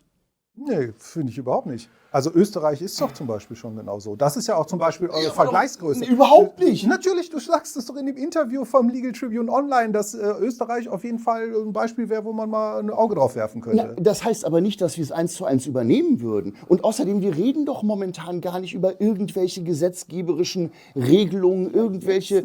Das, was du momentan machst, ist ein Drohszenario an die Wand werfen, dessen Eintreten ohnehin schon unwahrscheinlich ist. Und dazu packst du noch Dinge da rein, die juristisch schlicht und ergreifend nicht funktionieren würden. Natürlich kann ich mir Angst machen über Szenarien, die objektiv unmöglich sind und sagen, ja, okay. Nein, das gibt es doch überall auf der Welt. Ich wüsste nicht wo. Ey, guck nach Australien, guck nach Österreich. Also es Ich gibt denke auch, das sind ja einfach Ängste, die, Ja. die existieren. Ne? Natürlich. Und das sind auch ein bisschen vielleicht Erfahrungswerte, die halt existieren. Es war, also du hast selbst mal gesagt, die DIN, wir wissen es alle, es ist ein untergesetzliches Regelungswerk, das ist nicht verpflichtend und so weiter. Aber obwohl die nicht verpflichtend ist, gibt es ja durchaus Bundesländer, die also in ihren Infektionsschutzhygieneregelungen erwähnen, explizit Ja, ich erwähnen. Und sie sagen, das ist State of the Art.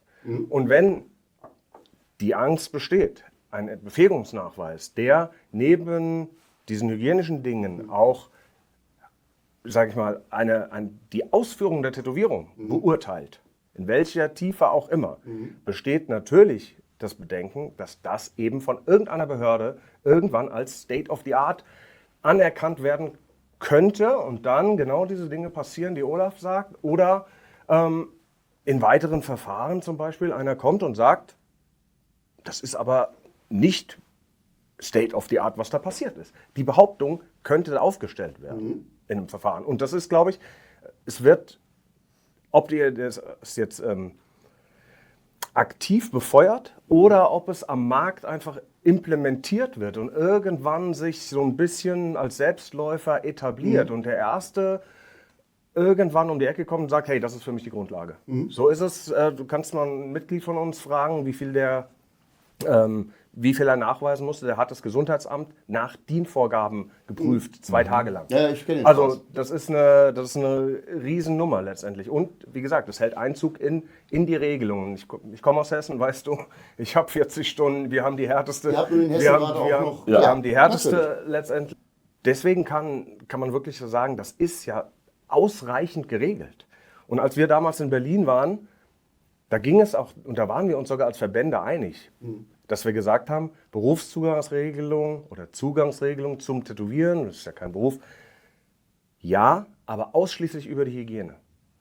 Und das wurde sogar von der Gitta Konnemann damals so gesagt. Wir haben angesprochen gehabt, Kunst ist nicht regelbar und so weiter. Und dann sagte sie wortwörtlich, ich weiß es noch, das haben wir doch gar nicht vor. Genau. Aber jetzt reden wir über einen Befähigungsnachweis, der ja, sage ich mal, diese Hygienegeschichten, die alle in der DIN und in den Regelungen der Länder beinhaltet sind, aber eben Plus. Und dieses Plus ist die Überprüfung der Ausführung der Tätowierung. Da möchte ich jetzt auch zu kommen. Irgendwie hat sich das jetzt so entwickelt, dass der Urban hier auf dem heißen Stuhl sitzt. Das wollte ich eigentlich nicht. Völlig in Ordnung. Wir haben durch, so kontrovers wie wir das hier sehen, wie ihr das hier seht, So haben auch unsere Zuschauer reagiert. Ich habe sehr viele Zuschriften gekriegt. Viele wollen natürlich auch über den Befähigungsnachweis etwas wissen und deswegen würde ich dir jetzt auch gerne Gelegenheit geben, da mal zu antworten, bevor wir hier immer nur dagegen. Welche Inhalte hat der Kurs? Was beinhaltet der Befähigungsnachweis? Also ich wollte gerade sagen, Kurs überhaupt Okay, nicht. der Befähigungsnachweis. Machen wir nicht übrigens, weil der Olaf das gerade angesprochen hatte, auch nur zur Erklärung, genau deshalb, damit wir uns nicht möglicherweise dem Vorwurf aussetzen, nach dem Motto, du musst nur den Kurs machen und bezahlen, dann kriegst du das Ding sozusagen mit dem Haken hinten automatisch mit dabei. Ne, also die Entscheidung da irgendwie keine Kurse für anzubieten, die ist durchaus ganz bewusst erfolgt. Also, Inhalte der Prüfung werden natürlich zum einen logischerweise... Erstmal der Kurs. Was beinhaltet Wir machen der keine Kurs? Kurse. Es werden vom BVT dafür keine Kurse angeboten. Ach so, okay, also, okay. Ne? Gut. Es wird eine Dann die Prüfungsordnung praktische geben. Prüfung, Genau, okay. es wird eine Prüfungsordnung geben, die natürlich für alle Personen, die daran teilnehmen wollen, verfügbar sein wird. Wie die sich diese Kenntnisse drauf schaffen, ist uns, um es deutlich zu sagen, scheißegal. Okay. Ja? Also keine Kurse, in Gottes Namen nein.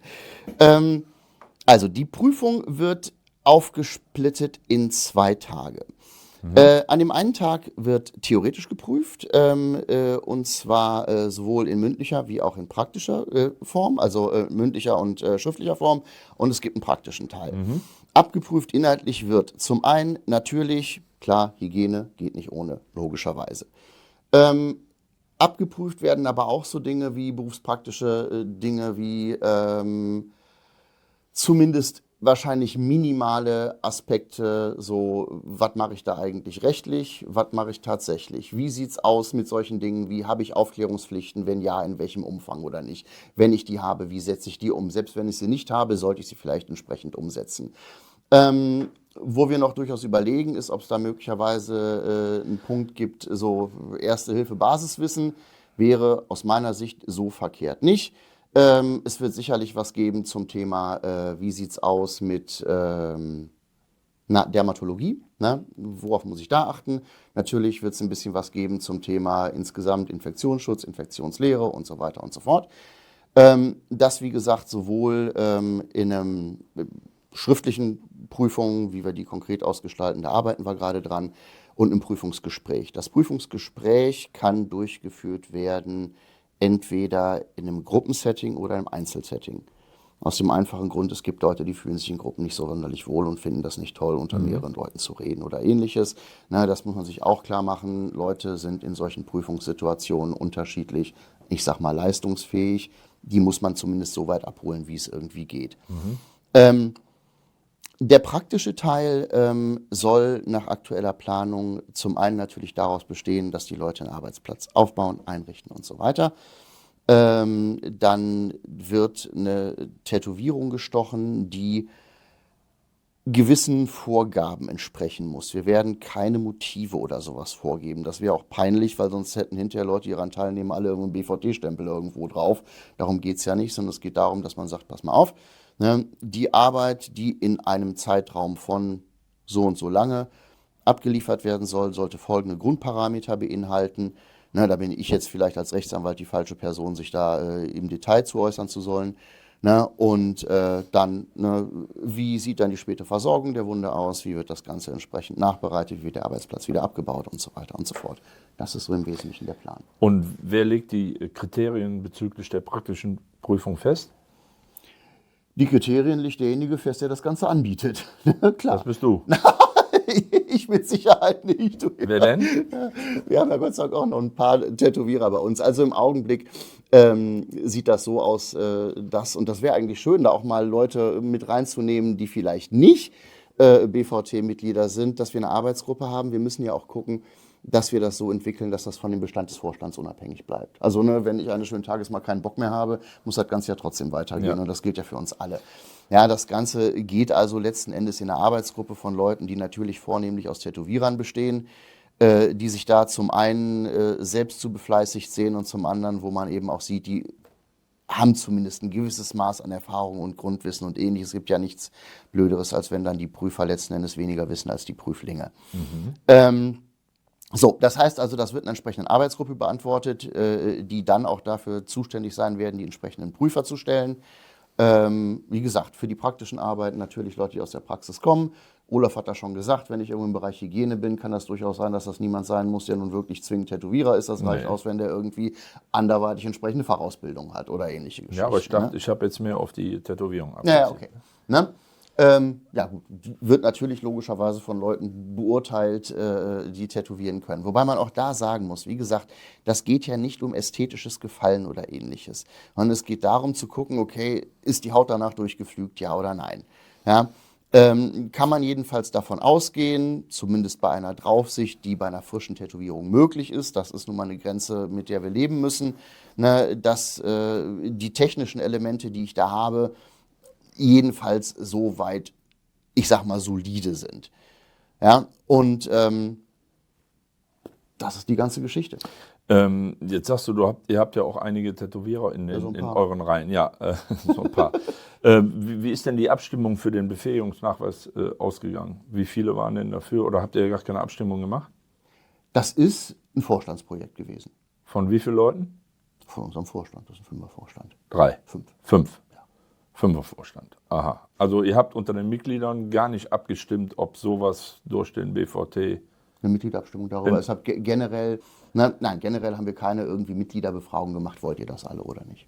Ah, okay.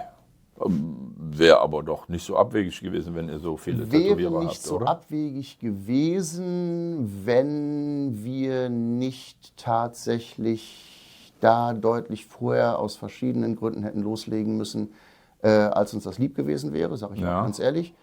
Dann wäre es natürlich logischerweise eine Sache für die Mitgliederversammlung gewesen, ja. Okay. Erfolgt eine Vorauswahl der Prüflinge, die in eurem nicht Kurs den Befähigungsnachweis erlangen wollen? Habt ihr da so eine Vorauswahl oder kann da Hinz und Kunz sich... Da kann sich Hinz und Kunz anmelden, die müssen nur bestehen. Bei so einem privaten Zertifizierungsmodell, ne? Da wird ja die Verantwortung verschoben von einer neutralen Kommission oder von einer neutralen Kontrollinstanz zu euch. Ne?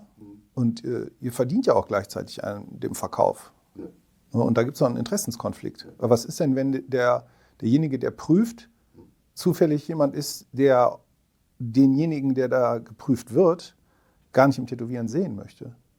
Aus welchen Gründen auch immer. Muss jetzt gar nicht wirtschaftliche Konkurrenz sein, weil ich frage mich die ganze Zeit so, was ist denn mit so Leuten, die so richtig off the grid arbeiten, ne? Also wo du deren Arbeit überhaupt nicht einfach so bemessen kannst, weil die halt außerhalb von messbaren Normen denken und arbeiten und anfangen, Tätowierstile oder Tätowiertechniken oder Umsetzungen von Tätowierungen zu entwickeln, die halt nicht standardisiert sind. Weil wir reden hier die ganze Zeit über so rein wirtschaftliche Aspekte des Tätowierens. Ne? Und ich bin nun mal aus dem Tätowierkunstverein und das liegt uns halt am Herzen irgendwie, das Tätowieren als künstlerisches Medium zu fördern, ne? Und als Kulturform.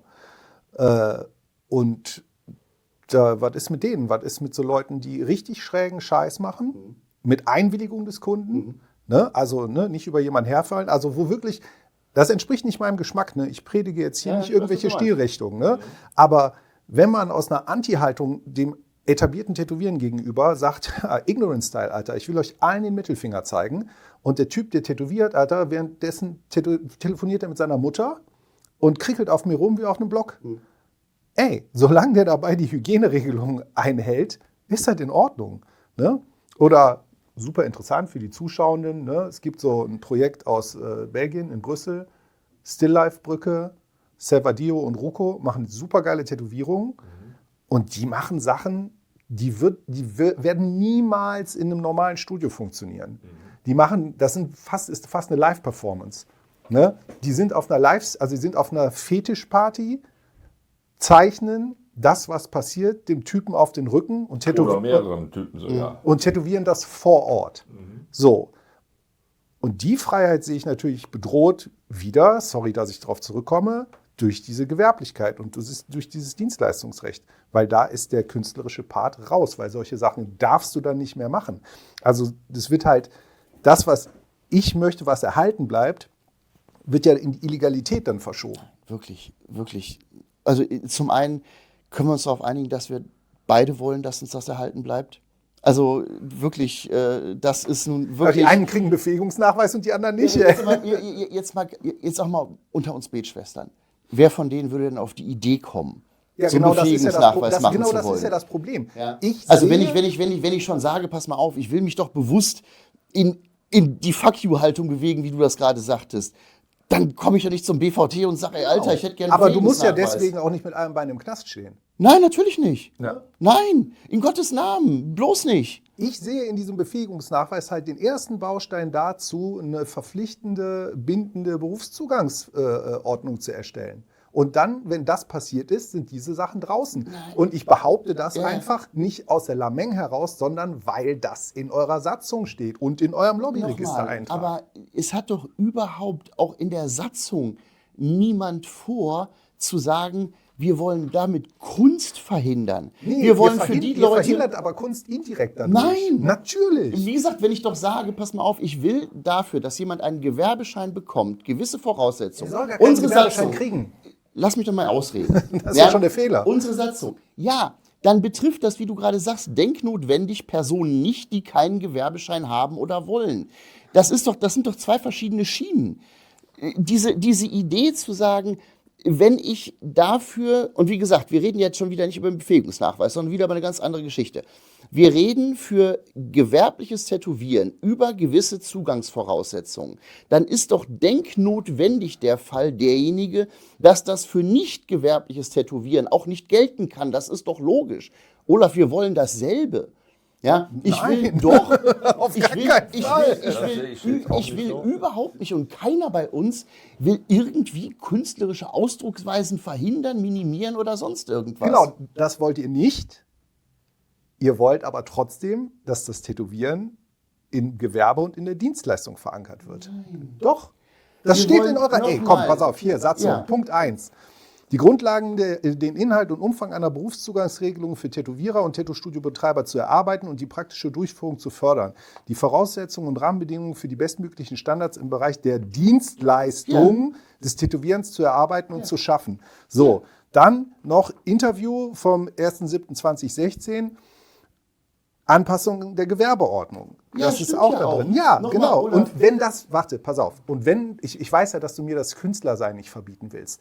Wenn das aber passiert und das Gesetz wird, dann wird mir das Künstlersein als Tätowierer verboten. Dann darf ich Leinwände bemalen, aber ich darf nicht mehr so tätowieren, wie ich das für Nein, richtig das stimmt halte. nicht. Das ist schlicht und ergreifend nicht wahr.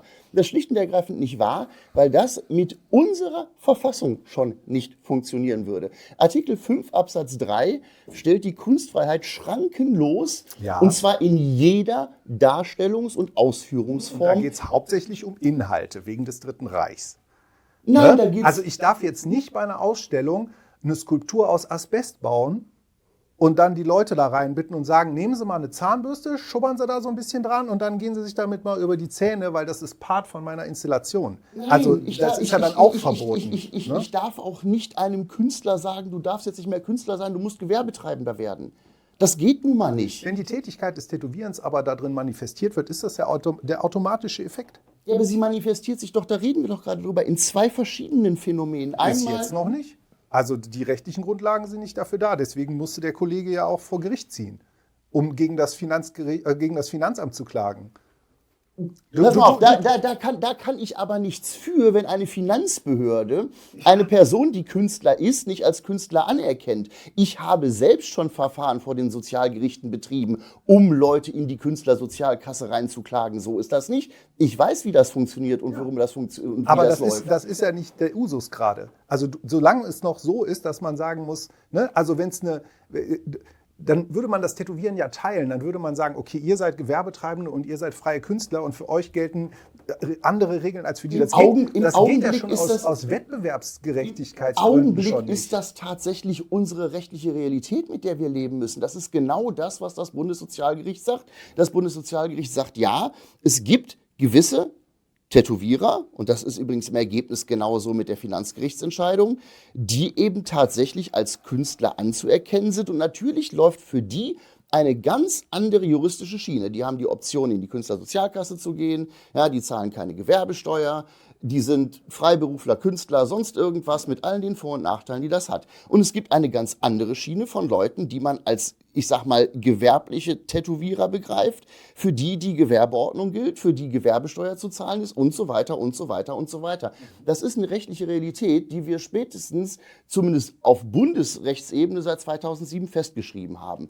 An der werden wir mit ziemlicher Wahrscheinlichkeit nichts ändern. Wir können gerne. Wahrscheinlichkeit ist mein Problem. Ja, pass auf, nein, wir können uns gerne darüber unterhalten, zu sagen, in unserer Welt wäre das wunderbar. Ich weiß nicht, ob ich es unterschreiben würde, das ist eine andere Geschichte.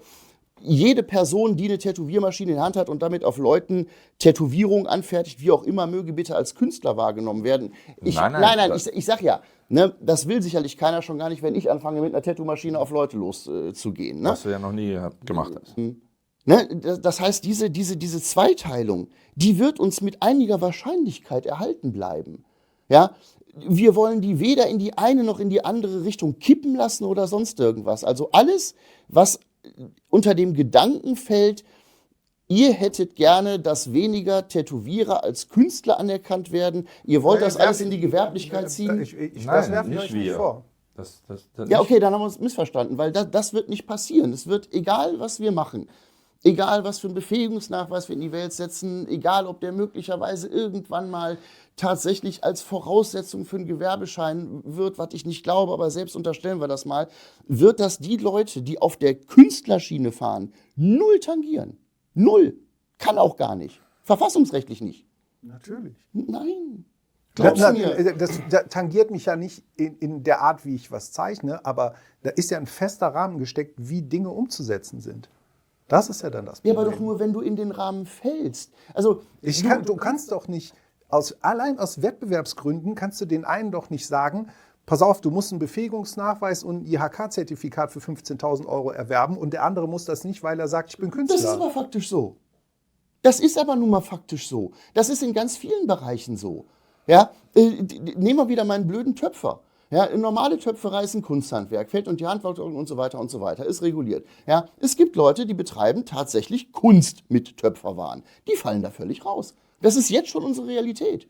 Und das hat auch mit Wettbewerb nichts zu tun, weil als Künstler stehst du mit niemandem im Wettbewerb. Na klar, stehe ich hier mit 1.000 Ja, Leuten rein im Wettbewerb. faktisch, aber Wettbewerbsrecht. Ja, worum geht's denn? Nein, Entschuldige, ich bin Jurist, ich denke in Wettbewerbsrecht. Ja, Wettbewerbs ich bin kein Jurist, ich bin halt nur Tätowierer. Ja, Ne? Entschuldige.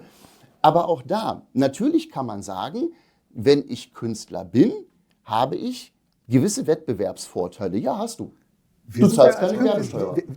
Ja, und das geht ja über die Einkommensteuer wieder weg. Ne? Also, Du kannst KSK-Mitglied sein. nein, kann ich nicht. Das ist ja das Problem. Ja, aber das ist doch kein Problem, was wir in irgendeiner Weise... Ja doch, weil ihr nach außen hin kommuniziert, Tätowieren ist eine Dienstleistung und ein Gewerbe. Nein, wirklich nicht. In allen euren Unterlagen. Nein. Aber wir kommen da Wir verrennen uns da in Gebiete, wo wir nicht rauskommen. Was ich persönlich sehr schwierig finde, ist, dass ihr mit 5 Mann so eine entscheidende Veränderung in der Tattoo-Szene beschlossen habt, ohne die Mitglieder darüber zu informieren oder abzustimmen. Ihr tretet als BVT immer mit der Mitgliederzahl auf, ja, und ihr wisst gar nicht, ob die dahinter stehen oder nicht. Ja, ich will jetzt auch nicht mutmaßen, wie das Verhältnis ist, aber wenn ihr als BVT gegenüber Behörden und auch der Bundesregierung auftritt und auch im Logregister sowas schreibt, dann müsstet ihr da doch in der Mitgliederversammlung abgestimmt haben. Oder sehe ich das falsch? Das, was im Lobbyregister steht, das muss da stehen, weil wir verpflichtet sind, im Lobbyregister eingetragen zu sein. Das können wir uns gar nicht aussuchen. Ja, aber mit der Absicht, die dahinter geht ja um steht, den meine ich. Inhalt. Es geht ja um So. den Inhalt. Die Satzung ist damals beschlossen worden von den Gründungsmitgliedern. Von allen. Die haben auch alle unterschrieben. Die neuen Mitglieder treten einem Verein, wie immer, unter den Gegebenheiten der bestehenden Satzung bei. Ja, ich muss ja nicht meine Mitglieder immer wieder über die Satzung neu abstimmen lassen. Ja, ich kriege ein Problem, wenn ich Dinge tue als Verein, die nicht mehr vom Satzungszweck gedeckt sind. Das tun wir hier nicht. Ja, innerhalb des Satzungszweckes, und da bewegen wir uns, können wir als Verein relativ oder auch als Vorstand relativ frei aufspielen. Und wie gesagt, die Satzung existiert mit Anbeginn des Vereins und ist von allen Gründungsdokumenten, von allen Gründungsmitgliedern als gewollt unterschrieben worden. Das ist nun mal immer so, wenn ein Verein gegründet wird. Okay, das ist die rechtliche Seite. Ja. Aber ich bin in der Tattoo-Branche seit über 40 Jahren. Ich bin Ehrenmitglied im BVT. Ich habe von dem Befähigungsnachweis erst durch Social Media erfahren, vorher nicht. Das könnte aber daran liegen, dass du möglicherweise bei der einmal Mitgliederversammlung nicht dabei warst.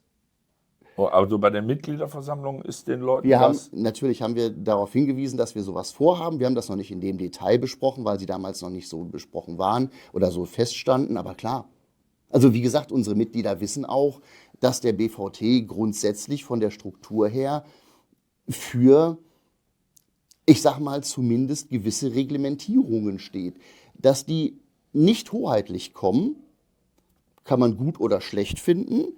Das ist lustig, wenn du jetzt im Internet fragst. Die einen sagen, das muss aber alles staatlich sein und viel strenger und ihr müsst auch noch einen Gewerbeschein fordern, ähnliches. Die anderen sagen, ihr macht Gatekeeping fürs Tätowieren. Übrigens nichts davon stimmt letzten Endes. Aber jedes BVT-Mitglied, was sich zumindest mit der Satzung auseinandergesetzt hat, weiß, wo es steht. Okay. Ja, aber ist ja schon eine einschneidige Berufszugangsregelung. Ja, und der Punkt ist, Was ist denn, wenn Ich jetzt glaube, über die da- Hälfte der Mitglieder davon gar nicht einverstanden gewesen wäre? Hättet ihr das dann trotzdem auf den Weg gebracht mit 5 Mann? Oder? theoretische Frage, ist nicht passiert. Okay. Wir haben nicht mal netto Mitgliederverlust dadurch oder ähnliches. Okay. Also insofern, nochmal, es geht nicht darum, eine Regulierung zu schaffen. Ich finde, also ich sage das ganz ehrlich, ich bin über das Maß der Aufregung, über eine aus meiner Sicht relativ harmlose Maßnahme relativ erstaunt. Aber du bist Ja? Anwalt. Ja, natürlich. Aus Und wie deiner gesagt, Sicht ja, stellt pass sich auf, das als sehr pass auf, harmlos dar. ja, und deshalb finde ich es auch super, dass wir reden. Ja. Ja, deshalb war das ja auch wichtig, dass wir unsere Zoom-Calls dazu gemacht haben und so weiter und so fort, weil das natürlich wichtig ist, möglicherweise Sorgen, Bedenken, Ängste auch mitzunehmen und auch adressieren zu können. Klar, gar keine Frage. Ne?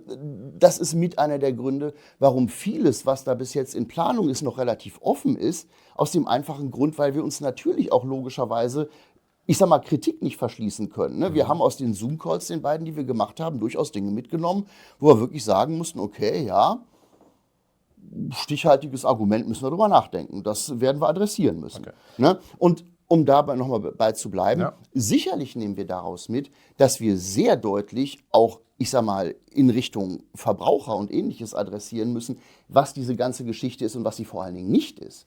Ne? Also gar keine Frage. Ja, da würde ich auch gerne anknüpfen mit einer weiteren Frage. Ihr müsst ja noch viel machen. Was ist denn, wenn ein Prüfling durchfällt? Was passiert dann?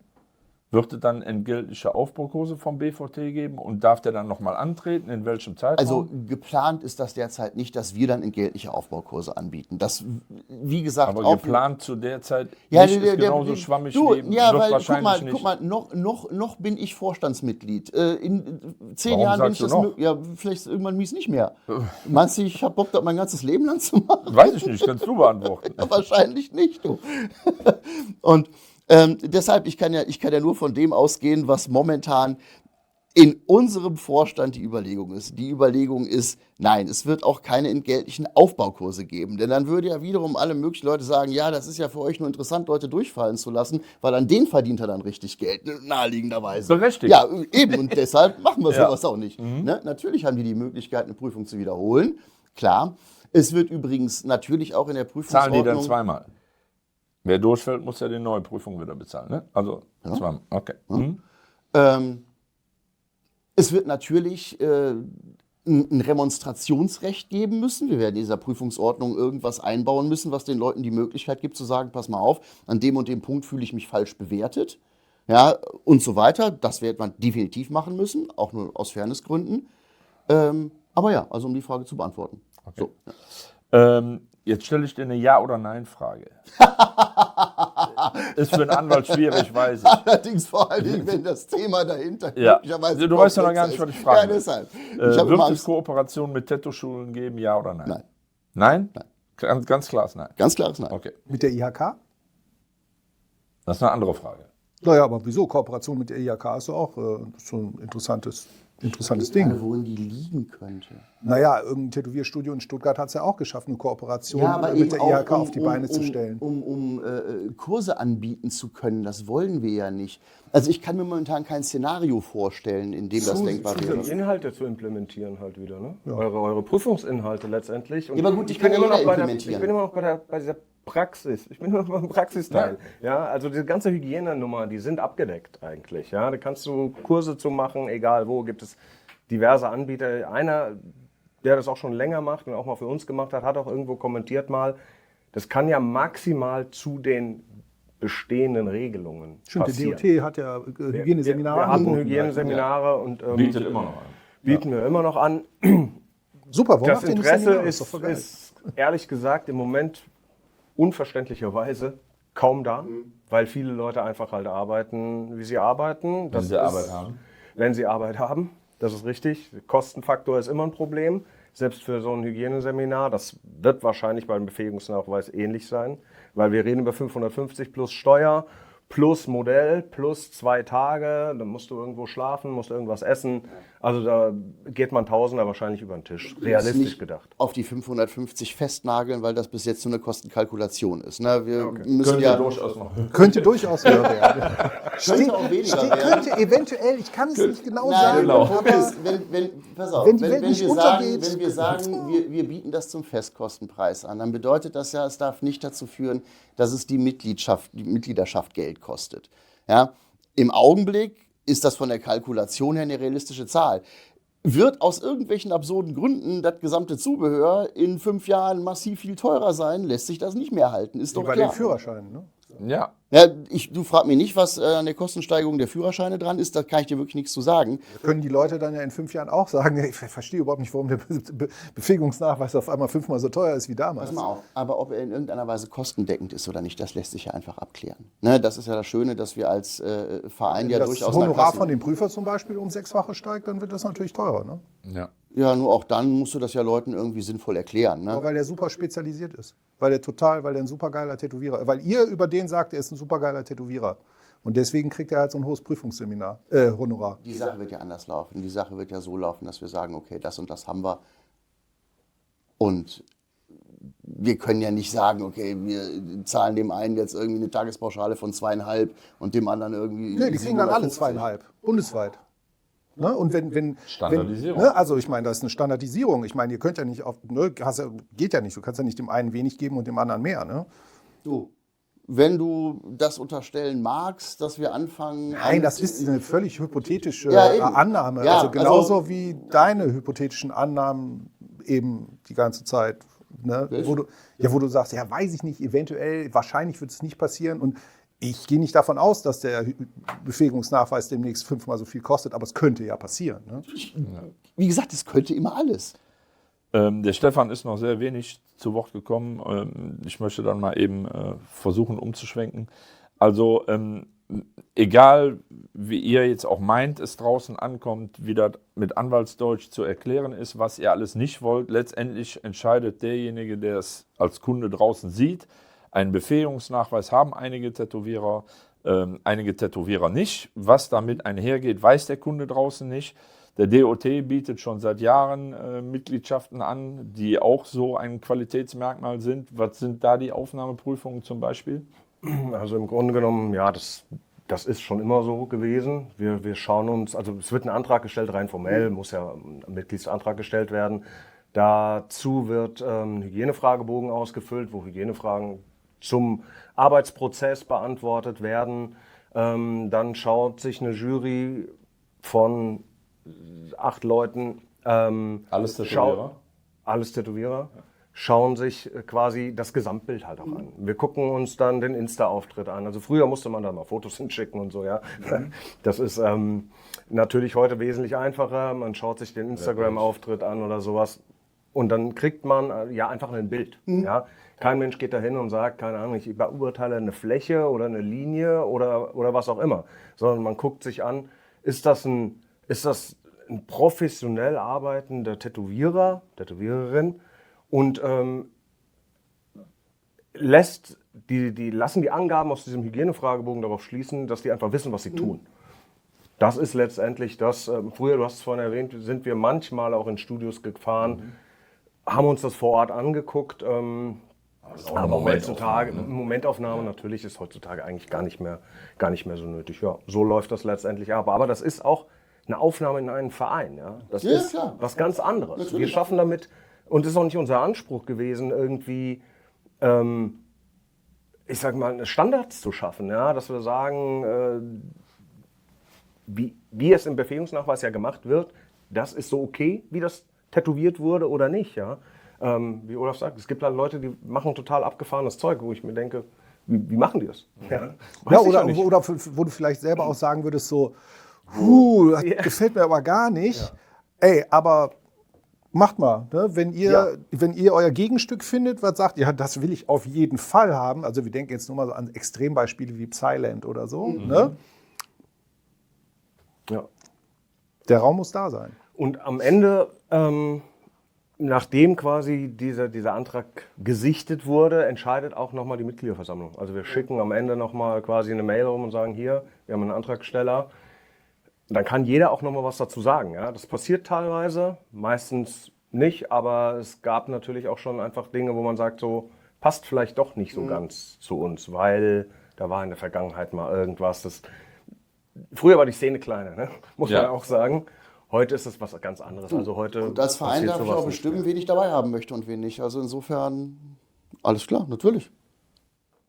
Verein sagt ja nicht, nur wer bei uns Mitglied ist ein guter Tätowierer. Nein, explizit nicht. Genau. Haben wir immer und das ist betont, Das unterstellt aber, dass wir das täten und das stimmt nicht. Also ihr unterstellt den Leuten, die den Befähigungsnachweis erbringen, dass die befähigt sind. Und dass die anderen, die Das ist den, ja- daraus schließt man ja als Konsument, dass diejenigen, die den Befähigungsnachweis nicht haben, anscheinend nicht so befähigt Das sind. würde bedeuten, dass alle Leute, die als Strafverteidiger arbeiten, keine Chance haben oder weniger verdienen oder weniger Mandanten haben, wenn sie nicht Fachanwalt für Strafrecht sind. Ich kenne so viele Kollegen, die seit 30 Jahren in der Verteidigung arbeiten, die ihren Fachanwaltstitel für idiotisch halten und das nicht haben.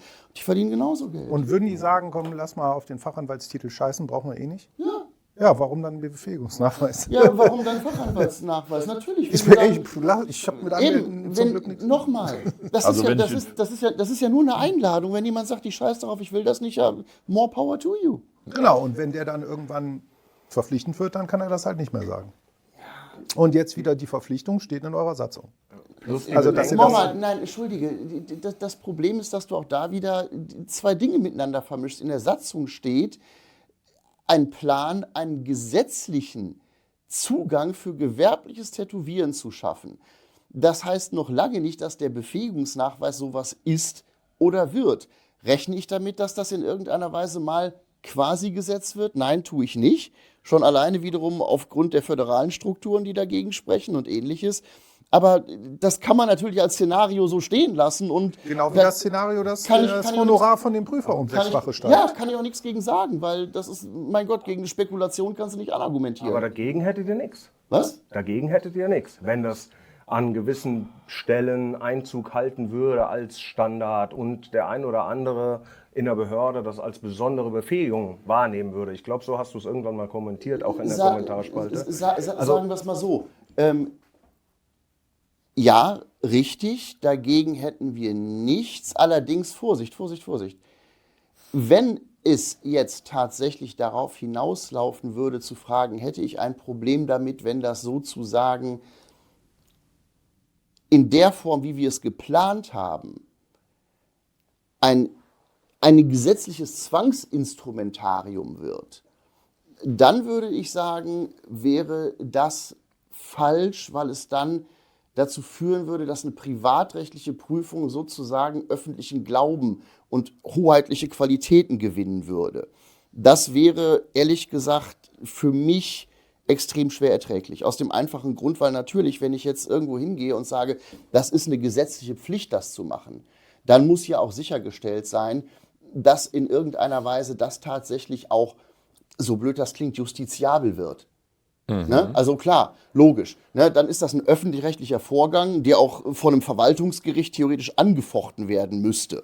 Ja, das kann unseres ja nicht. Also das würde tatsächlich den, ich sag mal, Juristen in mir sehr unglücklich machen und aus dem Grund wiederum glaube ich auch nicht, dass es kommt, weil auch niemand hingeht und sagt, pass mal auf, wir adeln jetzt euer privatrechtliches kleines Unternehmen zu einem quasi hoheitlichen Instrumentarium hoch und machen das für alle Welt verpflichtend, weil sie auch da wiederum wissen, na, das machst du genau einmal, bis irgendeiner vor irgendein Verwaltungsgericht zieht und sagt, hör mal, mein Freund, was habt ihr denn geraucht? Ja, aber dann ist es ja erstmal da und der muss die Kohle haben, vor das Verwaltungsgericht zu ziehen. Also wenn das Ding erstmal in der Welt ist, ist das ja nicht, das ist ja kein verrücktes... einem Gesetzgeber nicht, Nicht dass, weit er, hergeholt, dass er sehenden Auges das Recht bricht. Also, Der bricht ja gar nicht das Doch. Recht, er erschafft einfach ein neues, ja, um was das doch- zu regulieren. Was doch auch, ich sag mal, zum Beispiel verfassungsrechtlichen Grundlagen standhalten muss. Also mal ganz blöd, es gibt so ein ganz, ganz grundsätzliches Prinzip in Deutschland, die sogenannte Rechtsweggarantie.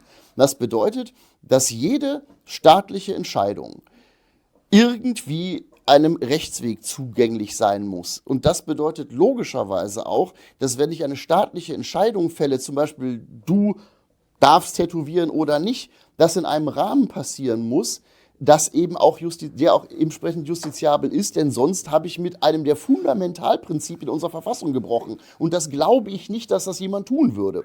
Also wenn das dann total hypothetisch passieren sollte und ich dann dagegen vorgehen möchte, dann muss ich vor Gericht ziehen und klagen. Ne? Angenommen, meine verrückte Fantasie würde Wirklichkeit werden, Ist so. was es ja in ganz vielen anderen Berufszweigen schon gibt. Ne? Also, dass so Regulierungen immer strammer und strammer und strammer geworden sind, dass das Arbeiten immer schwieriger geworden Aber immer ist. im öffentlich-rechtlichen Kontext eingebettet. Ne? Natürlich, Ja, ne? Aber ne, ich meine, wie viele einzelne Bäckereien gibt es noch und wie viele Ketten gibt es, ne, die das finanziell stemmen können. wie Ne? gesagt, Und das sind ja alles, das sind Metzgereien, ne? Das sind ja alles Folgen von so natürlich. Regulierungsprozessen. Na klar. Und wir sind ja gerade in so einer Situation, wo alle über Bürokratieabbau sprechen, damit das eigentliche Arbeiten einfacher wird. Und wenn ich dann höre, so, ja, das könnte passieren und dann müsstest du halt vor Gericht ziehen. Ich will meine Zeit aber nicht damit verbringen, vor Gericht zu ziehen. Und ich habe auch gar kein Geld, um vor Gericht zu ziehen, weil ich habe weder irgendwelche Versicherungen, die das abdecken, noch habe ich die Kohle für so Spirenzchen. Ne? Also das, nein, ich Ja bin gut, aber dagegen. pass auf, jetzt bist du aber an dem Punkt, wo du sagst, mein Problem ist eigentlich dasjenige, dass ich unserem Staat nicht traue, dass Doch, ich er traue dem. Regulierungen Tatsächlich. in die Welt setzt, die jedenfalls fundamentalen rechtsstaatlichen Prinzipien genügen. Ich glaube, dass sie den rechtsstaatlichen Prinzipien genügen. Nur, ich meine, du guckst dir EU-Recht an zum Beispiel, da hast du die Farbdebatte gehabt. Ey, ne, da wurde Aber auch, also da war es jetzt auch nicht besonders, wie sagen wir mal, praxisnah, was die Damen Absolut. und Herren da gemacht Ja. haben. Ne? Und die Regierung setzt ja nicht in die Welt. Sie würden sich ja so ein Instrument nehmen und das dazu nutzen. Von alleine würden die das... Nein. Haben Sie mit der DIN ja auch Ja, gemacht. haben Sie Da mit der hieß es DIN ja auch auch, ja, unter gesetzliche Regelung wird nie, ja, aber natürlich wird das nicht so. Ja. Aber durch Einschleichen, der eine nutzt es, dann der nächste, die unterhalten sich und dann ist der eine der Meinung, hey, das ist vielleicht eine ganz gute zusätzliche Qualifikation, die man ja noch an den Tätowierenden anlegen könnte, nämlich dieser Befähigungsnachweis, weil ist ja ein Befähigungsnachweis, er befähigt ja zum Tätowieren am Ende. Also das ist ja das, was auch in den Köpfen da passiert. Was habe ich denn wenn ich einen Befähigungsnachweis habe, der mich so gar nichts befähigt, brauche ich diesen Nachweis ja nicht. Also es muss ja schon irgendwie was dahinter stecken. Ja? Und ich glaube, dass es so der erste Step ist, selbst wenn ihr das nicht aktiv verfolgen würdet. Ich glaube aber, dass es dann irgendwie eine gewisse Zeit am Markt lebt und vielleicht aus Konkurrenzgründen immer mehr Leute das machen, ja? Weil der aus Oberschnitzel-Bimbelbach das auch gemacht hat. Ja? Mache ich das aus Unterschnitzel-Bimbelbach halt eben auch, damit ich eben auch den Aufkleber habe und konkurrenzfähig bleibe, nach außen hin. Ja? Dass das immer mehr Einzug hält und dann irgendeiner kommt wie bei der DIN und sagt, hey, das ist State of the Art. Und das sind, glaube ich, Bedenken, die sind real. Ich glaube, das ist nicht große Fiktion.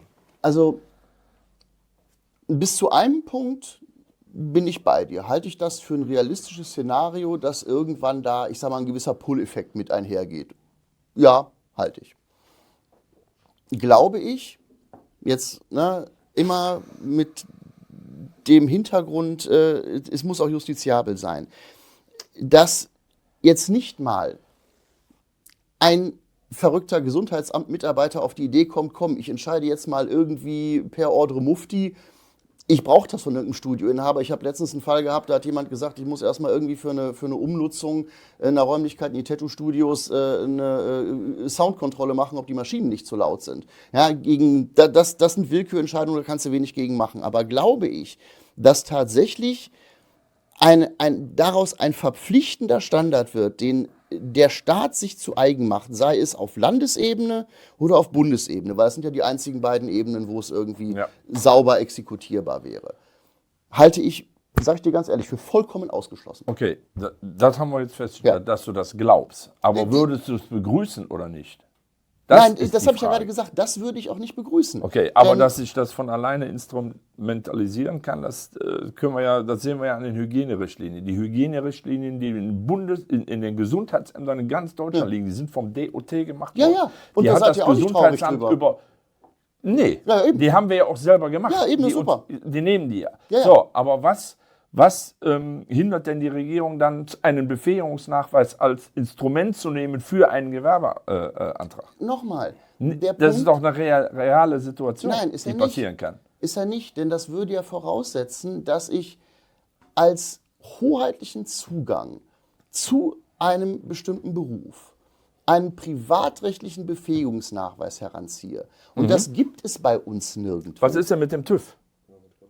Der TÜV ist ein privatrechtliches Unternehmen, was die Regierung dazu genommen hat, das musst du haben, sonst fährst du kein Auto auf unseren Straßen. Der TÜV ist aber ein sogenanntes beliehenes Unternehmen. Das heißt, der TÜV nimmt hoheitliche Aufgaben wahr, aufgrund einer staatlichen Aufgabenzuweisung. Das ist was ganz anderes. Ja? Das heißt, es müsste dann in irgendeiner Weise Väterchen Staat kommen und den BVT zu sowas machen wie dem TÜV. Das könnten wir nicht mal stemmen. Ja, jetzt noch nicht. Jetzt noch nicht. Also das ist ja genau das, was ich eben gesagt habe. Das ist genau das Beispiel. Ja, das ist genau das Beispiel, wo ich gesagt habe, da wird auf jeden Fall die Nähe zu offizieller staatlicher staatlicher Anerkennung gesucht. Nein. Also, aber wenn du das nicht willst, ne? Dann verstehe ich den Befähigungsnachweis nicht. Ja, das macht ja auch nichts. Du musst ihn ja auch nicht verstehen. Also dann ist der sinnfrei. Ja, aber die Leute, die 550 Euro oder vielleicht sogar noch steigende Kosten dafür bezahlen, die müssen es verstehen. Ja, nun gut, aber und dafür sitzen wir ja hier. Aber ich glaub, darüber haben wir auch schon geredet, warum ich glaube, dass das durchaus eine sinnvolle Sache ist. Aber ich halte das für eine sinnvolle Sache, hinzumachen, ihr wartet doch nur darauf, dass Väterchen Staat euch zu sowas wie dem TÜV macht. Das ist... Muss ja nicht die Ausmaße haben. Tätowieren ist ja kleiner als Autofahren. Ne? Ja, also trotz allem, wie gesagt, als Hoheitsträger ein Unternehmen zu beleihen, bedeutet ja auch, dass ich dann entsprechende Kontrollinstanzen habe. Ja, das heißt, dann müsste ich ja logischerweise auch einer gewissen staatlichen Aufsicht unterliegen. Ja, das tut der TÜV übrigens auch. Ne? Der unterliegt einer hoheitlichen staatlichen Aufsicht. Dann täten wir das auch, aber dann wären wir auch nicht mehr der BVT, sondern wären wir im Ergebnis nichts anderes als eine privatrechtlich organisierte Unterabteilung eines Gesundheitsministeriums. Ja, genau. Wollen wir also, das? Nö. Ich meine, ihr seid ja kein gemeinnütziger Verein, sondern ihr seid am Ende ein privatwirtschaftlicher Interessensverband. Genau. Ja, aber das heißt noch lange nicht, dass wir gerne staatlicher Aufsicht unterliegen würden. Ja, ihr könnt ja das machen, ihr könnt ja diese ganze Administration und Verwaltung übernehmen und dann für den Hygieneteil, weil das die Gesetze sind, da kommt dann halt ein staatlicher Mitarbeiter, der macht dann zusammen mit dem BVT die Abnahme vom Befähigungsnachweis. Nee, das würde ja weitergehen. Wenn du ein beliehenes Unternehmen bist, dann bist du in jeder Hinsicht dem Staat gegenüber rechenschaftspflichtig. Das heißt also, die würden schlicht und ergreifend ein Kontrollgremium installieren, Aufsichtsrat oder sonst irgendwas, was tatsächlich jeden Teil des BVT überprüfen würde. Warum sollten wir das wollen? Okay, werden wir hier zu keinem Punkt kommen, das sollen auch die Zuschauer daraus entscheiden, die sollen sich selber ein Bild machen. Ich spiele noch eine Frage als Anwalt zu. Ja. Haftet der BVT für nachgewiesen befähigte Tätowierer, falls ein Schadenfall auftritt? Nein. Also ganz juristisch einfach gesagt, aufgrund welcher Grundlage sollte das passieren? Da gibt es weder vertragliche, noch deliktische, noch quasi vertragliche Ansprüche. Aber der Kunde draußen, der kennt diese Insider-Gespräche hier ja nicht. Ja. Der sieht auf irgendeiner, was weiß ich, Deutschlandkarte, wie ich jetzt schon mal gesagt habe, derjenige ist befähigter Tätowierer, geht dahin, kriegt Scheiße. Ja. So, wer ist das schuld? weil er da hingegangen ist oder weil er den Befähigungsnachweis geglaubt hat? Ich Wie baue sieht als- da die rechtliche Sache Ich Seite baue aus? als Anwalt Scheiße. Wer haftet dafür? Ich. Die Anwaltskammer? Nein. Auch wenn die mir eine Zulassung erteilt hat. Und das ist hoheitlich. Ne? Das ist noch nicht mal Ja, privatrechtlich. ich habe auch in dieselbe 41 Jahren Ja, ja. Tätowieren gelernt, dass unsere Branche mit keiner anderen Nein. Businessbranche Ja, zu vergleichen ist. aber Weder ich sag mal so, Einzelhändler noch Anwälte. für zivilrechtliche Haftungsansprüche gibt es halt immer gewisse Grundvoraussetzungen. Und die erste Voraussetzung ist, ich brauche eine Anspruchsgrundlage. Und wo die nicht ist, gibt es auch keine Haftung. Da gibt es keine. Okay. Also würde man sich das vielleicht anders wünschen? Möglicherweise ist es so, nein. Ja, weil am Anfang ja Transparenz und Einordnung für Kunden. Ja, deshalb sage ich ja. Ich sage auch so, ganz der transparent. ordnet Ja, dann ein, nämlich von euch befähigt und kriegt dann Scheiße. ich sage ganz transparent, es gibt keine Anspruchsgrundlage, uns dafür in die Haftung zu nehmen. Ja. Ich habe mich gefragt, wie sieht das rein praktisch aus? Also dieses Zertifikat. Steht da der Name des Prüflings drauf oder ist es ein Studio? Also worauf ich hinaus will ist, es macht einer aus einem großen Studio letztendlich die Prüfung, die kleben sich das an die Scheibe und der Kunde denkt, das Studio ist zertifiziert. Das, Okay. also so viel auch zum Thema Ja, ja. Einordnung nach außen. Ne? Dieselbe Frage hatten wir beim DOT auch, Okay. Urban, ja? Ja, also es wird nicht das Studio zertifiziert oder geprüft, es wird der Prüfling Der geprüft Tätowierer. und der Tätowierer und auch nur die Person taucht darauf auf, logischerweise. Und zwar auch ohne Nennung des Studios oder sonst irgendwas. Aha, okay. Ne, weil Also das kann ja wechseln. Es könnte Ja, ja, rein ja, theoretisch in einem großen Studio, wenn das auf einer Karte wäre, würde da 5-mal am selben Ort ein Befähigungsnachweis stehen. Und der Punkt bei der Sache ist, das ist ja auch deshalb wichtig, nicht wenige Tätowierer arbeiten in Studios ja auf Stuhlmietbasis, ich sag mal, als selbstständige Unternehmer. Wenn du da das Studio mit draufpackst, bist du ganz schnell in dem Problem, dass dann irgendjemand sagt, hör mal, hier, das ist alles so Scheinselbstständigkeit und so ein Kram. Das alleine wäre schon dämlich. Ja, es ist halt, für mich war die Frage einfach, wie kann sich der Kunde orientieren? Ne? Ja. Das ist ja eine der Aussagen, das ist eine Orientierung für den Kunden und für sonstige am Markt Beteiligten. Und Du Stefan, und das habe ich auch schon gesagt, ne? Das ist mit Sicherheit unsere Aufgabe, in der praktischen Umsetzung dafür zu sorgen, dass auch ganz klar wird, was ist das und was ist das nicht. Ne? Das ist natürlich jetzt schwer, was darüber zu sagen, wo noch nichts in der Welt ist, keine Website dazu gibt und gar nichts, aber natürlich ist das so, dass wir uns nicht, ich sag mal, Label umhängen dürfen, die es nicht sind. Das wäre unseriös und das will nun wirklich niemand. Können wir nicht einen etwas günstigeren Kurs anbieten für Kunden, wie die lernen, sich zu erkundigen, ein tolles Studio zu finden? Du, ganz ehrlich, mal ganz anderes Thema. Ne? Aber ich glaube, 2/3 meiner Verfahren, die ich betreibe, und ich vertrete ja immer nur Tätowierer, nicht die Kunden. Ne? Die Kunden habe ich ja nicht in der Ich habe Mannschaft. gehört, du machst beides. Nein. Auch Gegentätowierer. Nein. Nein? Nein, definitiv Nicht mehr?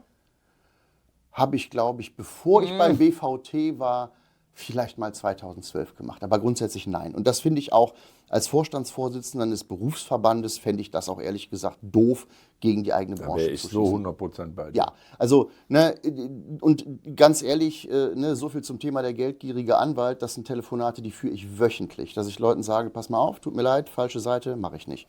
Ne? Aber wie waren wir? Ja, ne, die meisten dieser Verfahren, die ich führe ich deshalb, weil die Leute vorher entweder nicht sauber schlau gemacht haben oder nicht sauber kommuniziert haben. Das ist tatsächlich so. Ne? Und von daher natürlich darf das auf gar keinen Fall dazu führen, dass natürlich immer vorausgesetzt, die Leute informieren sich ein ganz, ganz kleines bisschen. Ich kann niemanden abholen, der nun wirklich dem alles egal ist, ne? Aber zumindest nicht, ich sag mal, Fehlinformationen aufsetzen. Das wäre doof und das darf auch nicht passieren. zu diesem Zertifikat, wie auch immer, es gibt ja diese Lebensmittelampel, ne? Die ist ja auch so eine Art Orientierungshilfe, sage ich mal. Ich habe letztens eine Flasche Olivenöl gekauft, ne? Ist auch freiwillig, soweit ich weiß. Die war D, also total ungesund. Klar, wenn ich die ganze Flasche trinke. Ja, ja. Ansonsten ist Olivenöl ein relativ gesundes Nahrungsmittel, würde ich sagen. Also ist auch irreführend. Also wo ein Label drauf ist, muss man halt wirklich auch... Ja, aber da absolut- geht es da auch um Anbauort und Verarbeitung des Öls. Das Ja, ist und nicht dann, nur, ich ist sag's nicht dir, das nur, sind wenn du eben die tatsächlich Wasser- gesättigte Fettsäuren, die sind generell nicht gesund. Ja, richtig. nimm mal lieber Omega-3 und so ein Kram. Natürlich. Aber bei tierischen Produkten spielt diese Klassifizierung auch, da spielt auch die Haltung rein, glaube ich. Kann sein, ja. Aber was ich damit sagen will, es ist ein Label, das existiert auf dem Markt, ja, an dem sich Verbraucher orientieren sollen, können. Es ist ein freiwilliges Label, ist nicht überall drauf, Ja. es ist ähnlich letztendlich. Wie soll ich mich daran orientieren? Wenn ich dann nicht wieder tiefer hinterfrage. Ich muss schon in die Materie, wenn ich das wissen will, ein bisschen eintauchen. Das suggeriert ja, dass A, du dich gesund ernährst, was aber nicht gegeben ist und auch nicht Exakt. garantiert. Also klar, ne, daran kommst du nicht vorbei. Egal welche Art von Label man irgendwo draufpappt, das setzt immer voraus, dass der Kunde jedenfalls ein Minimum an Informationen sich holt. Auf der anderen Seite, ganz ehrlich, meine Erfahrung, ein Beispiel der Lebensmittelampel ist ganz schön. Ich gucke da nicht drauf, was mich interessiert. Ich weiß, was für mich gesund ist und was nicht.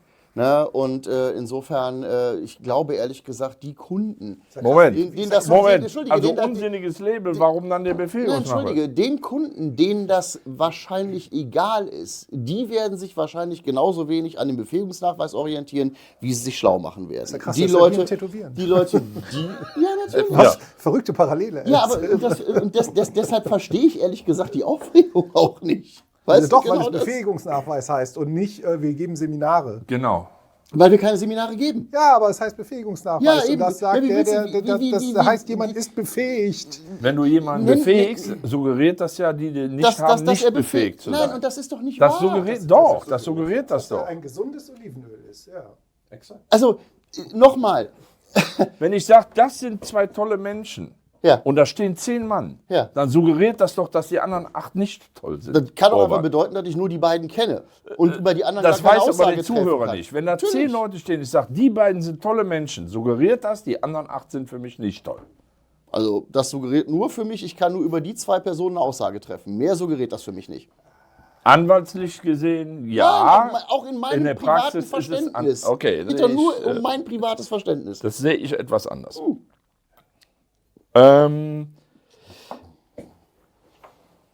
Verstehst du denn, dass, also wir haben sehr, sehr viele Zuschriften auch von BVT-Mitgliedern bekommen, verstehst du denn, dass der Eindruck entsteht, da du ja der Anwalt und der erste Vorsitzende des BVT bist, dass der Eindruck entsteht oder dass man glauben könnte, dass der Befähigungsnachweis ein Mittel ist, um eine Basis für Gerichtsverfahren für dich zu etablieren? Verstehst du das? Dass die Angst da ist? Das habe ich noch nie gehört. Ja, schön, deswegen sitzen Ja, wir hier. deshalb, das ist interessante Frage. Also die Frage ist, nicht verstehe ich das, sondern ist Die gibt das Sinn? Bedenken Ja, sind klar. tatsächlich geäußert worden. Okay.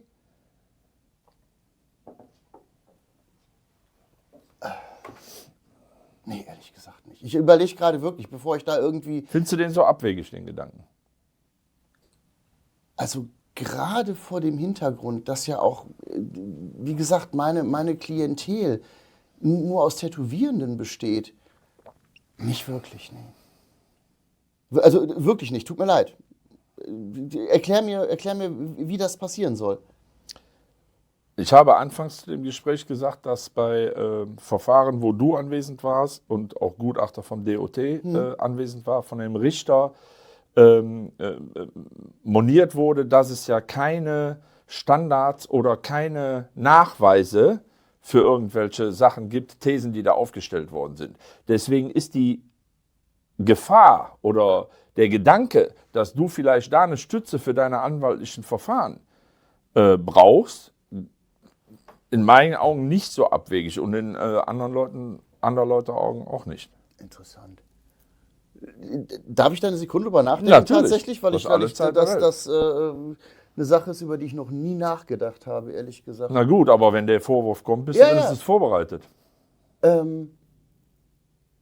Also im Grunde genommen deshalb nicht, weil in den Verfahren, wo es letzten Endes um Gewährleistungsfragen geht, und das sind ja nun ein Großteil der Verfahren, die ich betreibe, und es jetzt nicht um die Frage geht, hat es da irgendwelche medizinischen Komplikationen gegeben. Das hast du ja auch, dass sich das Ganze Natürlich. im Nachhinein entzündet, die sagen hier, ne, alles schlimm, Tätowierer schuld, wie immer. Ich war es natürlich nicht selbst und habe mit meiner Katze gekuschelt. Das heißt, es geht jetzt wirklich nur um die Frage, ist das eine mangelhafte Tätowierung oder nicht? Da wird sich ein Gericht immer, das ist ausnahmslos in jedem einzelnen Verfahren, letzten Endes des Sachverständigen bedienen. Und ein Sachverständiger kann das ja nur an den Kriterien lang orientieren, die jetzt dafür richtig sind, ist das eine technisch saubere Tätowierung oder nicht. Und ob eine Tätowierung technisch sauber ist oder nicht, hat ja mit der Frage, gibt es da einen Befähigungsnachweis oder nicht, überhaupt nichts zu tun. Na, also von daher, das sehe ich wirklich nicht. Ja, wenn denn es du um musst, den Aspekt geht.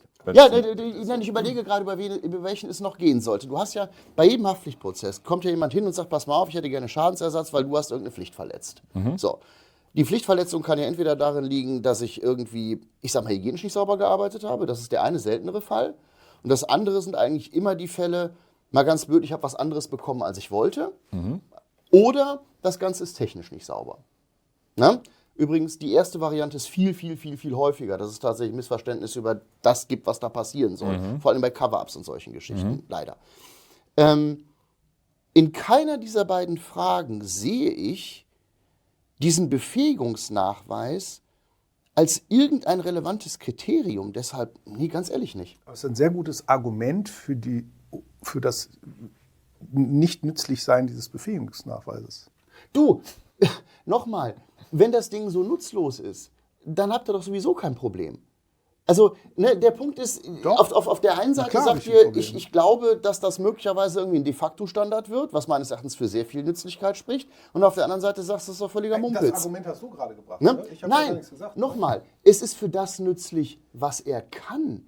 Aber der Befähigungsnachweis selbst ist doch nicht in der Lage, über eine individuelle Tätowierung irgendwas Substanzielles auszusagen. Aber und ihr nur um die geht's ja. Ihr prüft über eine individuelle Tätowierung, die vor Ort bei euch gemacht wird. Ja, und aber doch, über die Prüfung dieser Tätowierung wird dann der Befähigungsnachweis ausgestellt. Und an anderer Stelle ist Ja, aber es das ist doch nicht die Tätowierung, irrelevant. über die ich einen Gerichtsprozess führe. Aber die Frage von einem Richter könnte doch lauten, zum Beispiel, ist die Tätowierung Ihrer Ansicht nach unter hygienisch einwandfreien Bedingungen State-of-the-Art DIN-Vorgaben erstellt worden und gegebenenfalls nach den sich etablierten Regelungen des BVT-Befähigungsstandards. Oder noch Welchen Richter würde es hindern, das genau so zu fragen? Nein, der Punkt ist nur, diese Frage müsste ja auch für irgendeine rein entscheidungstechnische Frage relevant sein. Und wenn ich mir jetzt die Frage stelle, ist eine bestimmte Tätowierung fehlerhaft oder nicht, dann ist die Frage, hat diese Person in ihrem Leben schon 7000 Top-Tätowierungen gestochen? Hat diese Person einen Befähigungsnachweis beim BVT? Hat die ihre Hygieneschulung nach DIN durchgeführt oder nicht? Vollkommen irrelevant. Ja, ich habe Tätowierungen auf dem Tisch des Hauses gehabt von Leuten, von denen du ganz genau weißt, die haben in ihrem Leben 7000 brillante Tätowierungen gestochen. Und die war übrigens auch brillant. Da hat nur der Kunde blöderweise irgendwo gesagt, ja, mal guck mal, das ist eine realistische Katze, da ist es eine Schnurrhaar, nicht so wie bei meinem Foto. Ja, da hilft dir kein Befähigungsnachweis. Also das sehe ich wirklich nicht. Also ich sehe... Und Ja, aber an übrigens, welcher Stelle hilft er dann? Das ist ja die Frage. ja, vor Gericht überhaupt nicht. Ja, wo dann? Da haben wir doch drüber geredet. Bei zum Beispiel dem Punkt, sagen zu können, pass mal auf, ne, falls du eine Orientierung als Kunde brauchst oder auch als Selbstorientierung, ich habe zumindest das und das und das und das nachgewiesen. Mehr ist das nicht. Das ist der Witz bei der ganzen Sache. Deshalb bin ich so verwundert, dass das so unglaublich kontrovers ist, weil es ist wirklich nicht viel. Das Kontroverse entsteht ja, ne, so wie du den Befähigungsnachweis jetzt gerade erklärt hast, im Zusammenspiel mit eurer Satzung und mit der Idee, verbindliche Regelungen zu schaffen. Und wo du auch selber eben gesagt hast, dass du es nicht unangenehm fändest, wenn staatliche Institutionen mit euch zusammenarbeiten würden. Deswegen ist Ja, das ja. Bohai. Weißt du? Ich- Also, und ich weiß, du willst keine Seminare anbieten. Wenn du das Gleiche als Seminar anbieten würdest, würden alle sagen, ja, mach, ist doch okay. Der Name, Befähigungsnachweis, Zeugnis, Zertifikat, das sind ja in Deutschland nicht irgendwelche Begriffe außer Lameng. Ne? Und deswegen die Aufregung. Wenn ich einen Kurs anbiete, dann gebe ich hinterher doch auch ein Zertifikat, einen Bestehensnachweis oder sonst Ja, du hast irgendwas an dem raus. Kurs Ja, teilgenommen. aber Ja. wenn ich jetzt mal eben das Beispiel von den Hygieneseminaren vom DOT nehme. An den Hygieneseminaren nehmen natürlich auch Leute teil, die nicht DOT-Mitglieder sind. Klar. Viele, also en gros. Ja. Wir gehen aber nicht hin und nehmen eine Deutschlandkarte und schreiben da, der und der hat an den Hygieneseminar teilgenommen.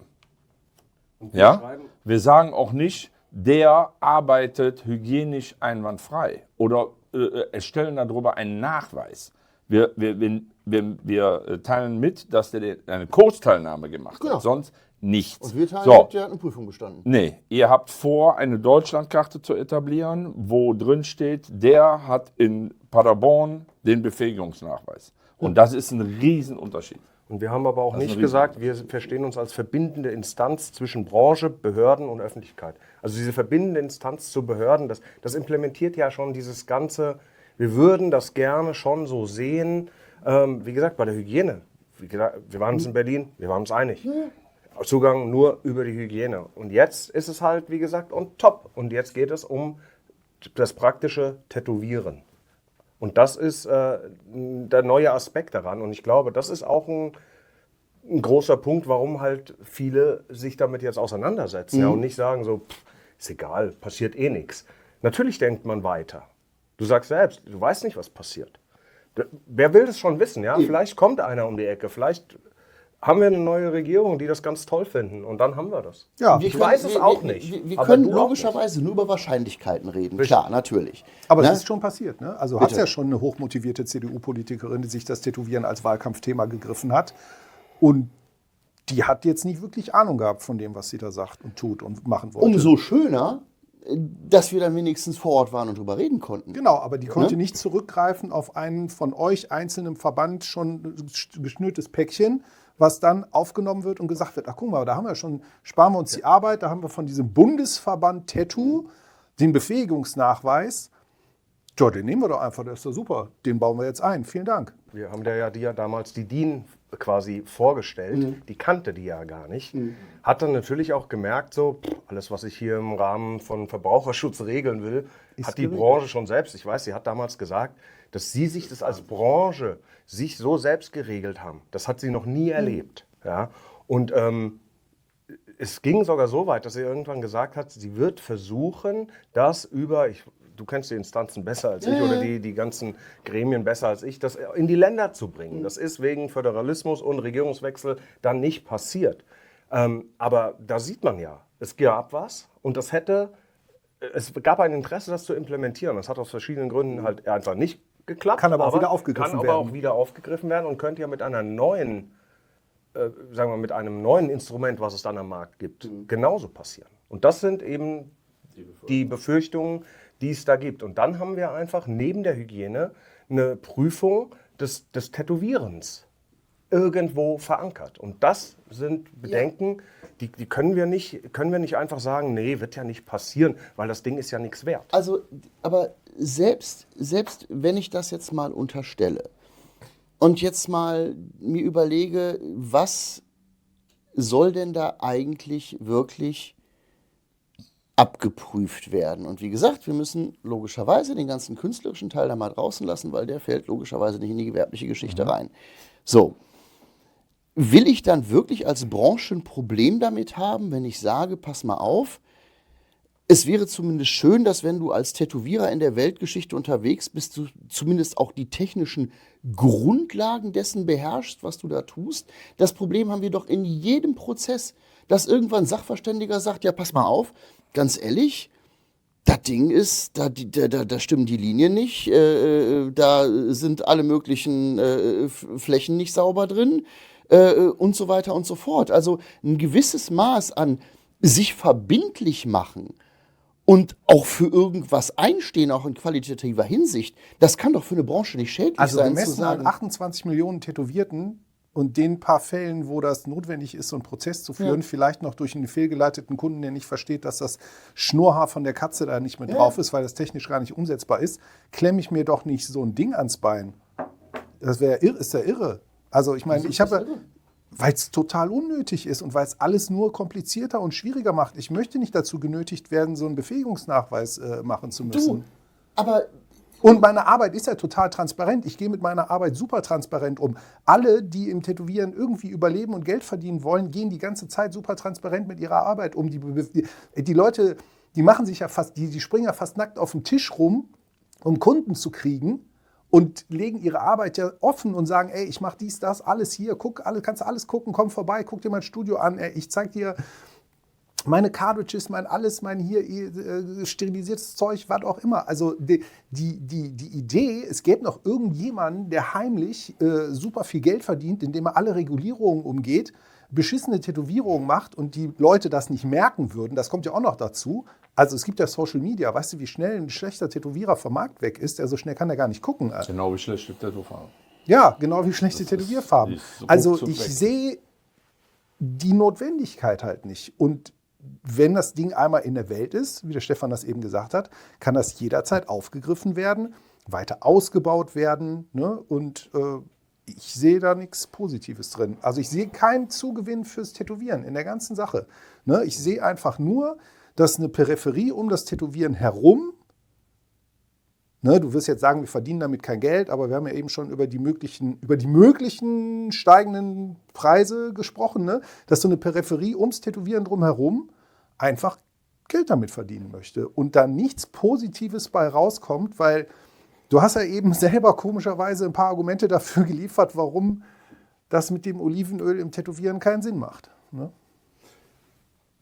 Was ich sehr befremdlich finde, ihr werdet da beim BVT bestimmt die Gründe haben, ist, dass er das an den Mitgliedern vorbeigemacht hat, mit 5 Mann entschieden hat, ohne Mitgliederabstimmung. Euer Ding müssen die Mitglieder entscheiden. Aber hier haben wir 2 Verbände sitzen, die aus reinen Tätowierern bestehen. Im DOT sind nur Tätowierer, in der Tätowierkunst ausschließlich Tätowierer. Nee. Bei uns Oder dürfen alle, fast. bei uns, Ja, auch, nein. dürfen auch alle rein. Nee, wir sind kein Berufsverband, ne? Ja. Sondern das Ziel Die des Mehrheit bei euch ist Tätowierer, sagen wir es so. Kann ich noch nicht mal sagen. Glaub Also ich das schon. glaube ich schon, ja, Ich aber auch. die Idee des Tätowierkunstvereins ist ja Das das Tätowieren ja. als Kultur- und Kunstform So zu war fördern. das mal beim BVT übrigens auch gedacht. Ja, aber warum ohne die anderen Verbände, Orban? Warum Weil- beschließt ihr mit 5 Mann einen Nachweis für eine Branche, die die beiden Vereine natürlich auch... Aus dem Grund, und das habe ich auch schon mal irgendwo online gesagt, weil irgendwann, nachdem wir ja eigentlich einmal eine Struktur intendiert hatten, die durchaus gewisse Verzahnung hatten, der DOT gesagt hat, das wollen wir nicht mehr. Wir machen jetzt jeder unser eigenes Ding. Das war Aussage des DOT. Ich meine, der Stefan sei da sogar dabei gewesen. War eine Mitgliederentscheidung. Ja, ist ja vollkommen Also in Ordnung. letztendlich- Nein, Ja, wir haben klar. unsere Ich Mitglied- weiß, wir haben drüber geredet. Ja, ne? wir Also waren insofern klar. letztendlich- Ne, dass du das nicht selbst entschieden hast, ist mir vollkommen klar. das ist Nein.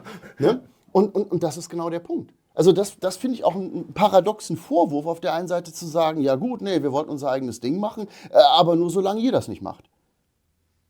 Aber das eine hat ja mit dem anderen eigentlich ursächlich schon mal Ja, nichts zu tun. Also, dass jeder sein eigenes Ding, seinen eigenen Fokus hat, ist ja auch so. Ihr habt mehr den Kunstfokus. Ja. Wir Der haben BVT letztendlich ist so eher den Austausch, aus den- Fotos unter Tätowierern. Ihr habt eigentlich eher so ursprünglich, glaube ich, so ein bisschen den Lobbyfokus gehabt. Aber es waren, ich glaube, am Anfang alle Tätowierer, also alle Mitglieder des DOT waren auch automatisch Mitglieder des BVT. Das war am Anfang mal so, Das war ja. am Anfang so. Genau. Hat der DOT, glaube ich, sogar die Mitgliedsbeiträge bezahlt. Weiß ich aber nicht mehr ganz genau. Genau, dann Aber reduzierten irgendwann Beitrag, haben wir genau. gesagt, so hey, wollen wir das permanent weiter so haben oder wollt ihr Mitglieder das nicht mehr so haben? Und dann hat man sich entschieden zu sagen, nee, wollen wir nicht mehr. Aber die Sache ist ja jetzt, den Befähigung, wir haben ja zusammen in Berlin gesessen, ich habe es vorhin gesagt. Wir 2 saßen da in diesem Ja, riesen Ding ich mit diesem weiß. riesen Videowürfel. Ja, und haben gesagt, ein Zugang maximal über die Hygiene. Alles andere, Kunst ist frei, lässt sich nicht regulieren. Und jetzt, ich glaube, was Jörn meint, warum habt ihr das jetzt erdacht? Und nicht nur erdacht und dann gesagt, hey, was haltet denn ihr davon? Sondern ihr habt es erdacht und habt es in die Welt geschubst und wundert euch jetzt so ein bisschen, dass es da zu kontroversen Diskussionen kommt. Ich wundere mich überhaupt nicht, ehrlich gesagt. Mich hat irritiert, dass sie so spät gekommen ist. Also, und übrigens, mir war auch vollkommen klar, von welcher Seite die kommen würde. Also, dass wir jetzt hier sitzen und drüber reden, wundert mich überhaupt nicht. Das war vollkommen zu erwarten und übrigens auch mit den Inhalten zu erwarten. Ne? Also insofern, nö, wundern tut sich niemand. Warum? Weil wir es für den richtigen Weg halten. Die zweite Sache ist, das heißt übrigens nicht, ja, das wäre mal schön gewesen, wenn man sagt, okay, pass mal auf, zum Beispiel, wir müssen für sowas eine Arbeitsgruppe gründen. Wenn wir das irgendwie sauber machen wollen, dann müssen wir das auf mehrere Leute verteilen. Es spricht überhaupt nichts dagegen, in solche Arbeitsgruppen auch Leute mit reinzunehmen, die selbst gar nicht im BVT sind. Ja, die Option ist völlig da, solange das jetzt nicht in irgendeiner Weise in Sabotageakten endet. Da muss man sich schon darüber einig sein, dass man trotz allem das Ding der Sache nach sauber auf die Straße bringen möchte. Ja, aber das ist auch immer Überlegung gewesen, lass uns mal mit Leuten reden, die vielleicht von außen rein wollen. Ich hätte zum Beispiel, sage ich ganz ehrlich, gern den Lars Rieck dabei gehabt. Ja, das wäre durchaus sicherlich ein Gewinn gewesen. Ja, es wäre auch sicherlich durchaus ein Gewinn gewesen, zu sagen, pass mal auf, wie ich das jetzt auch als Gewinn empfinde, äußern wir Bedenken, setzen wir uns mal zusammen, reden wir mal. Das macht natürlich die Welt unglaublich schwierig, wenn man erstmal anfängt, die ganze Geschichte im Wesentlichen auf Instagram auszufechten. Ne? Also ich sehe uns da ehrlich gesagt nicht wirklich in der Bringschuld. Und wie gesagt, wer Interesse daran hat, sich da, wie gesagt, aber immer für dieses Konzept da einzubringen, auch außerhalb des BVT, ist herzlich Dafür eingeladen. muss ich erstmal wissen, dass es gibt. Ja, klar, natürlich. Und das wurde ja auf Das- Social Media veröffentlicht. Ja, und das wussten eure eigenen Mitglieder nicht. Das ist ja umso noch befremdlicher. Und da werdet ihr euch ja was bei gedacht haben, Orban. Wenn 4 Tätowierer und ein Anwalt entscheiden, sowas auf die Strecke zu bringen. Und ich unterstelle mal, dass die 4 Tätowierer ihre Aufgaben in den Prüfungssachen entgeltlich haben. Das unterstelle ich jetzt mal, das weiß ich nicht, Okay. aber das wird wahrscheinlich so sein. Weiß ich auch Dann nicht. hat man unter 5 Mann natürlich schnell eine Mehrheit, die für so einen Befähigungsnachweis sind. Ja, nur Ja? wie gesagt, da unterstellst du wieder Dinge. Ich sag ja, ich Wie gesagt, unterstelle. ist ja, kann ich ja auch so stehen lassen. Also, nur der Punkt bei der Sache ist, ich war ja bei dem Entscheidungsfindungsprozess dabei. Ja. So. Wenn ich dir jetzt sage, die Idee, da könnte irgendjemand mit Geld verdienen, hat in der ganzen Diskussion nicht eine einzige Sekunde eine Rolle gespielt, sondern vielmehr der Gedanke, wie kriegt man das so aufgezogen, dass man möglichst wenig Angriffspunkte bietet, wo jemand sagen könnte, pass mal auf, ihr wollt da irgendwas machen, was irgendwie für euch gut und wichtig ist. Wie gesagt, das kannst du mir glauben oder nicht. Wer ist denn euch? Definier mal euch. Alle Mitglieder des DOT, alle Mitglieder der TTO. Nein, entschuldige, ich rede erstmal vom BVT Von den 5. logischerweise. Okay. Ja, das muss eine Vorstandsentscheidung sein, wo du sagen kannst, okay, pass auf, da kann jedenfalls nicht berechtigterweise der Vorwurf von Eigenbereicherung erhoben werden. Das ist ja logisch. Ne? Und darauf ist das Ganze auch ausgelegt. Ja, jetzt zu sagen, pass mal auf, egal wer da hinterher die Prüfung abnimmt, diese Person muss dafür, dass sie den Tag da irgendwo abhängt und Prüfungen abnimmt, in irgendeiner Weise auch entgolten werden. Ich denke, da müssen wir nicht drüber reden. Ne? Die Leute, die bei euch damals für den DOT die ganze DIN-Geschichte damit produziert haben, die haben ja auch Geld dafür bekommen, eine Aufwandsentschädigung. Aber Ne? die Aufwandsentschädigung war nicht der Grund dafür, die DIN ins Leben Nein, zu nein, rufen. eben. Und umgekehrt, genauso hier. Okay. Ne? Exakt genauso hier. Aber ändert ja trotzdem nichts an der Tatsache, dass, wenn ihr es gedacht habt, was hat euch daran gehindert, uns zwei, unseren Verbänden, DOT und TK, einfach mal zu schreiben oder mal anzurufen und zu sagen, hey, wir haben uns da was überlegt. Wir wollen uns mal mit euch unterhalten. Also wir kommen, also unser Sachstand war, wir gehen aus Berlin weg, 2019 und sagen, okay, hat jetzt nicht geklappt, Politik spielt da nicht mit, aber wenn, dann ausschließlich über die Hygiene. Dann kam Corona dazwischen, gab ganz andere Probleme und so weiter. Und jetzt erfährt man über Social Media letztendlich, dass es einen erdachten Befähigungsnachweis gibt und da auch das technische Tätowieren letztendlich ein Stück weit die Rolle spielt. Also deswegen, für mich ist da ein Bruch dazwischen, wir gehen 2019 mit einer gemeinsamen Idee auseinander und sehen uns jetzt konfrontiert mit einer neuen Idee, die erdacht wurde, die aber andere Inhalte hat. Die auch einen ganz anderen Aufhänger hat. Wir reden ja eben gerade nicht über irgendeine von hoheitlicher Seite vorgegebene Geschichte. Was wir in Berlin besprochen haben, war, wie könnte eine staatliche Zugangsbeschränkung zum Tätowieren aussehen, ob man sie wollte oder nicht. Ich bin mir aktuell nicht sicher, ob das unter den gegebenen, auch wirtschaftlichen Gesichtspunkten der Branche momentan eine gut verkaufbare Idee wäre. Aber das ist ja nichts, was wir tun. Der Punkt ist, wo wir sagen, pass mal auf, wir wollen als ein Verein etwas in die Welt setzen, was, auch wenn ihr das anders seht, Entschuldigung, wenn ich unterbreche, ein Verein. Ja. Es ist nicht der Verein. Es seid ihr 5. Der Verein hat das nicht entschieden. Entschuldige, der Verein Verein entscheidet das, solange wir uns im Rahmen unserer satzungsmäßigen Bestimmungen bewegen. In dem Moment, wo ich irgendwas mache, wo ich sage, okay, das ist mit dem Satzungsziel nicht kompatibel, ja, geschenkt, bin ich bei dir. Solange wir unsere satzungsmäßigen Aufgaben erfüllen, ist das erstmal im Sinne des Vereins. Es sei denn, man muss darüber reden, dass man möglicherweise die eine oder andere satzungsmäßige Aufgabe nicht mehr möchte. Geschenkt, kein Problem, kann die Mitgliedschaft darüber entscheiden, ist das Thema durch. Klar. Okay, also beim DOT läuft es anders. Ne? Da hat der Vorstand eine Idee.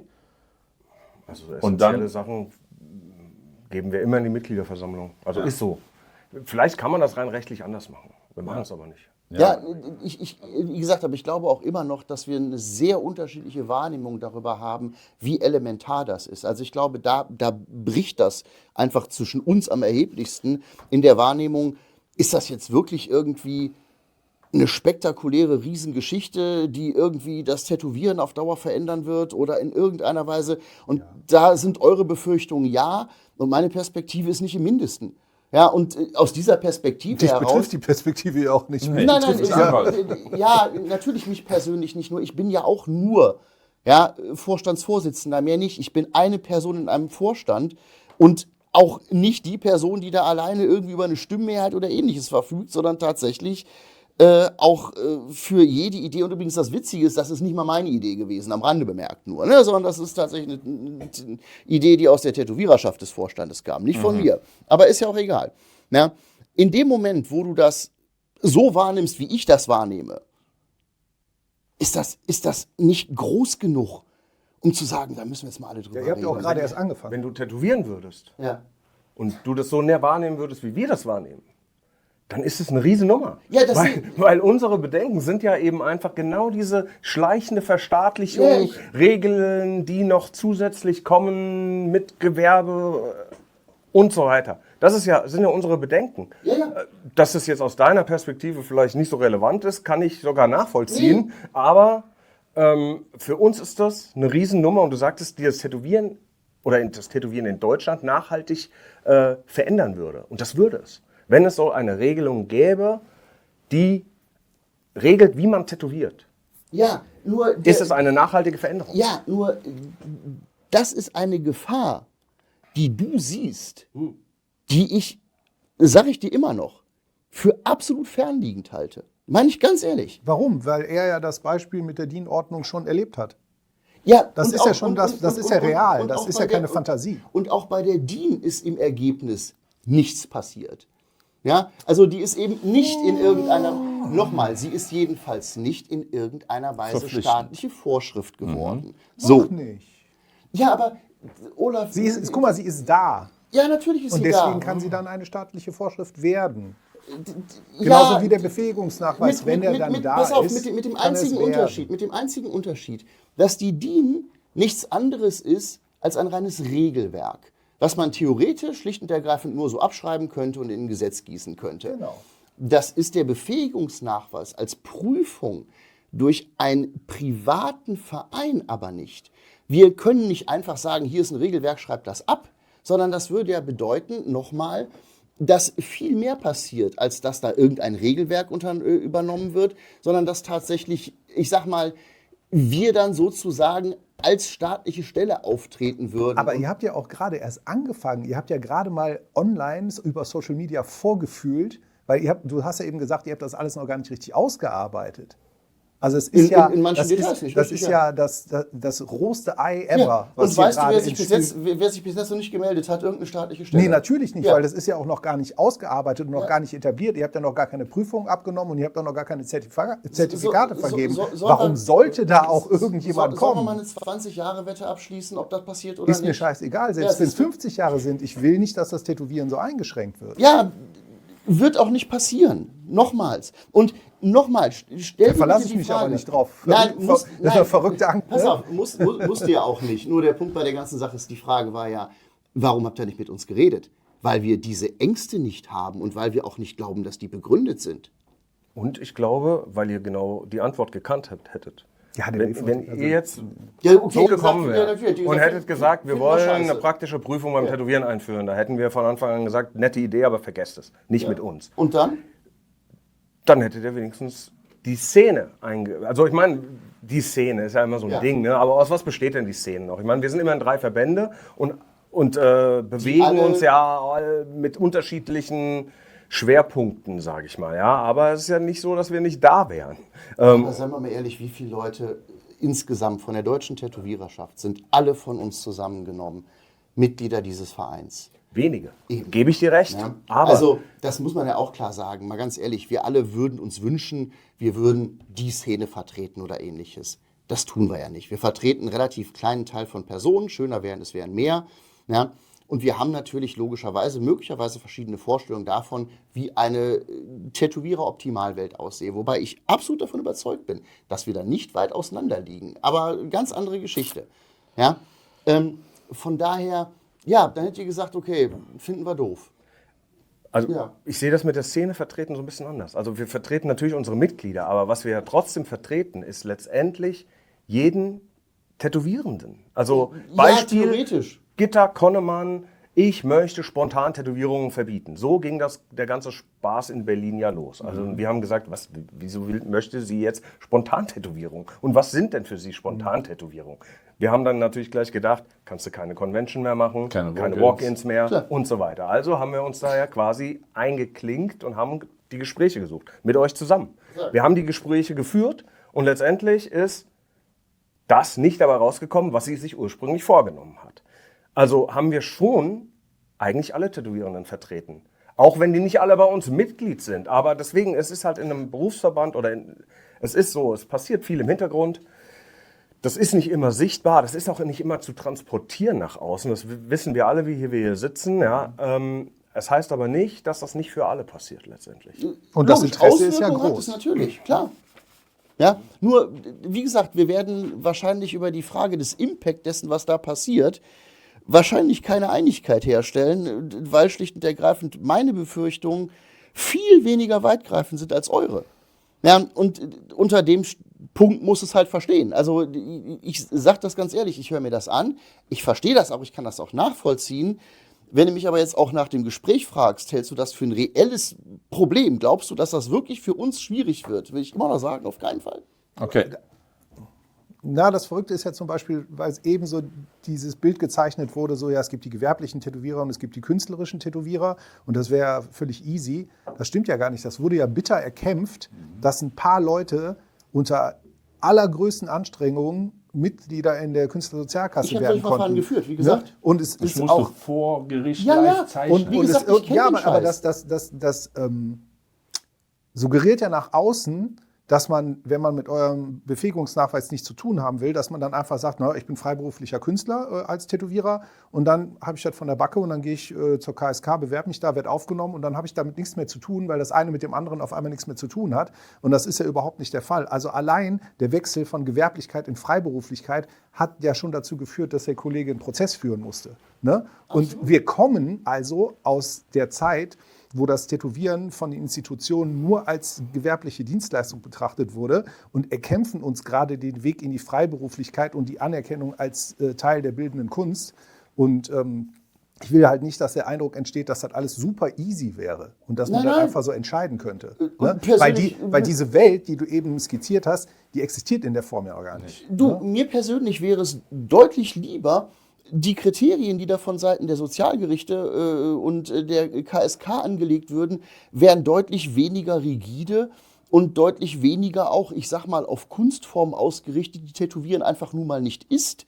Also insofern bin ich komplett bei dir, aber ich kann es halt auch an der Realität, kann ich momentan nicht vorbei. Ich kann nur sagen, okay, ne, jedes Mal, wenn ich so einen Prozess führe, werde ich immer wieder in riesigen Schriftsätzen den Leuten die verschiedenen Kunstbegriffe erklären, genau erklären, warum das und das und das, was da auch in der höchstrichterlichen Rechtsprechung drin ist, aus meiner Sicht gar kein valides Argument ist und so weiter und so weiter und so weiter. Ja, bin ich bei dir. Fände ich anders und deutlich weiter auch schöner. Ja, und deswegen will ja keiner von uns wieder zurück in diese zwanghafte Gewerblichkeit. Nein, und das, wie gesagt, das kann und wird auch damit nicht passieren. Es ist verfassungsjuristisch unmöglich. Nein, es war doch, wir haben uns doch gerade rausgestrampelt und vorher war es ja so. Ja, Moment, der Punkt ist, ihr habt euch daraus rausgestrampelt, dass Gerichte und vornehmlich Gerichte und eine Rentenkasse, die natürlich Angst hat, dass mit mehr Mitgliedern der Kuchen für alle kleiner wird, sich da beharrlich gegen gewehrt haben. Das hat aber nichts mit Recht an sich, sondern Rechtsanwendung zu tun. Die können wir nicht ändern. Die finde ich an vielen Punkten der Sozialgerichte auch falsch. Ja, aber wie wir das geschafft haben, sieht man ja, dass man die beeinflussen kann und dann sehr wohl ändern Ja, kann. natürlich. Und wie gesagt, ich würde auch... Zum Positiven fürs Ja, und ich Tätowieren. würde, wie gesagt, ich würde auch nach wie vor sämtliche Rechtsstreitigkeiten für Leute führen, die gerne in die KSK wollten. Wholeheartedly. Oder von der Gewerblichkeit in die Freiberuflichkeit wechseln wollen, damit sie Oder mit der so. Gewerblichkeit nichts mehr zu tun Ja, haben müssen. alles klar. Wie gesagt, Dann verstehe ich nur nicht, warum Den dein Kampf- Berufsverband das nicht möchte.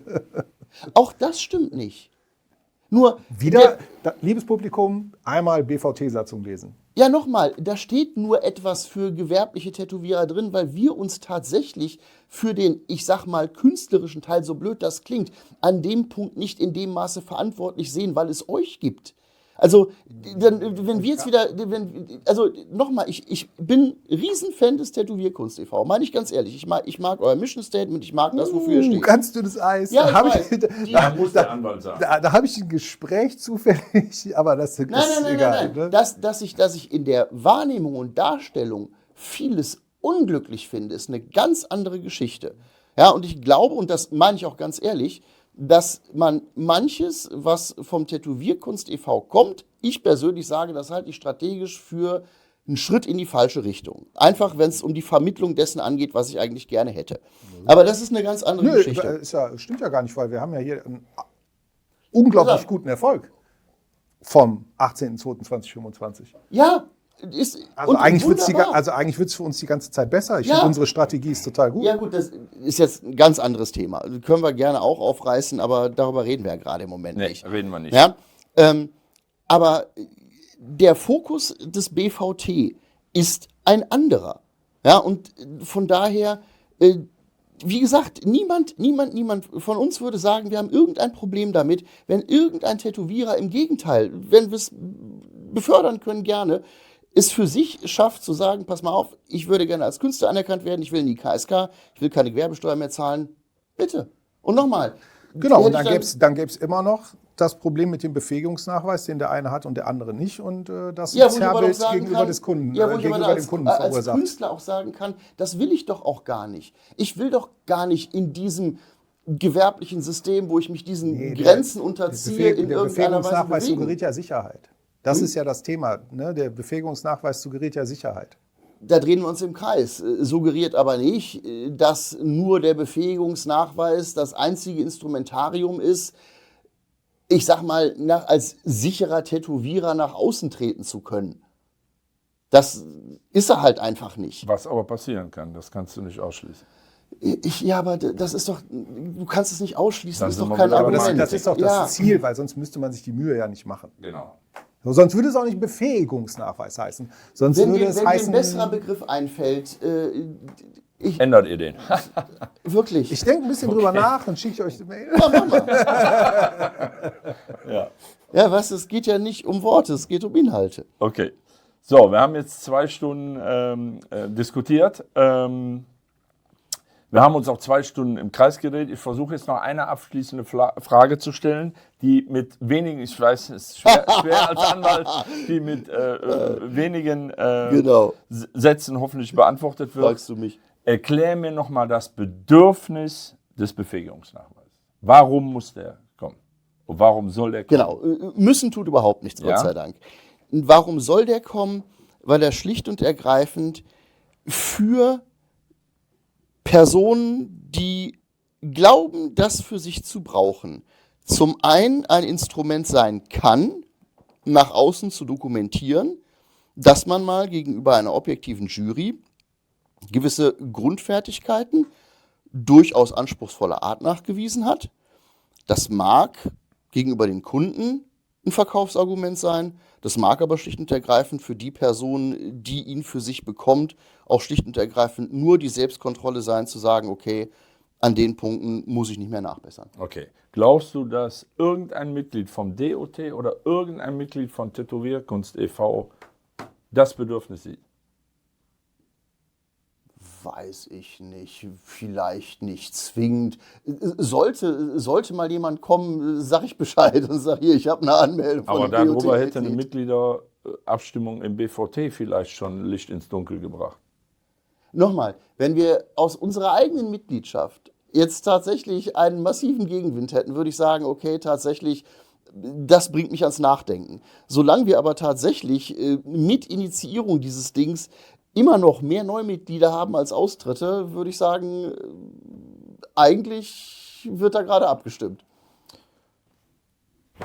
Das ist ein gutes Schlusswort. Ich hoffe, ihr habt ein bisschen mehr Informationen zum Befähigungsnachweis bekommen in der Runde hier. Eure Meinung könnt ihr euch selber bilden. Ihr könnt die uns auch gerne mitteilen unter der unten genannten Mailadresse. Wir werden weiter kontrovers diskutieren. Ich werde das Gefühl nicht los, dass wir nicht schon hier beim Ende sind, was diesen Befähigungsnachweis angeht. Noch ist er nicht da, es ist alles geplant. Ne? Und Du, vielleicht wird das auch ein riesen Rohrkrepierer, keine Sau interessiert sich dafür, dann haben wir es versucht und dann war es das nichts. werden wir sehen. Auch dafür war die Runde gedacht. Ich bedanke mich bei Stefan Gössner, ich bedanke mich bei Olaf Lobe, ich bedanke mich ganz besonders für Urban Stamal. War nicht selbstverständlich, dass du hier hinkommst. Für mich schon. Für dich schon, okay. Aber vielen Dank fürs Kommen und ich hoffe, euch hat die Sendung gefallen. Bleibt gespannt.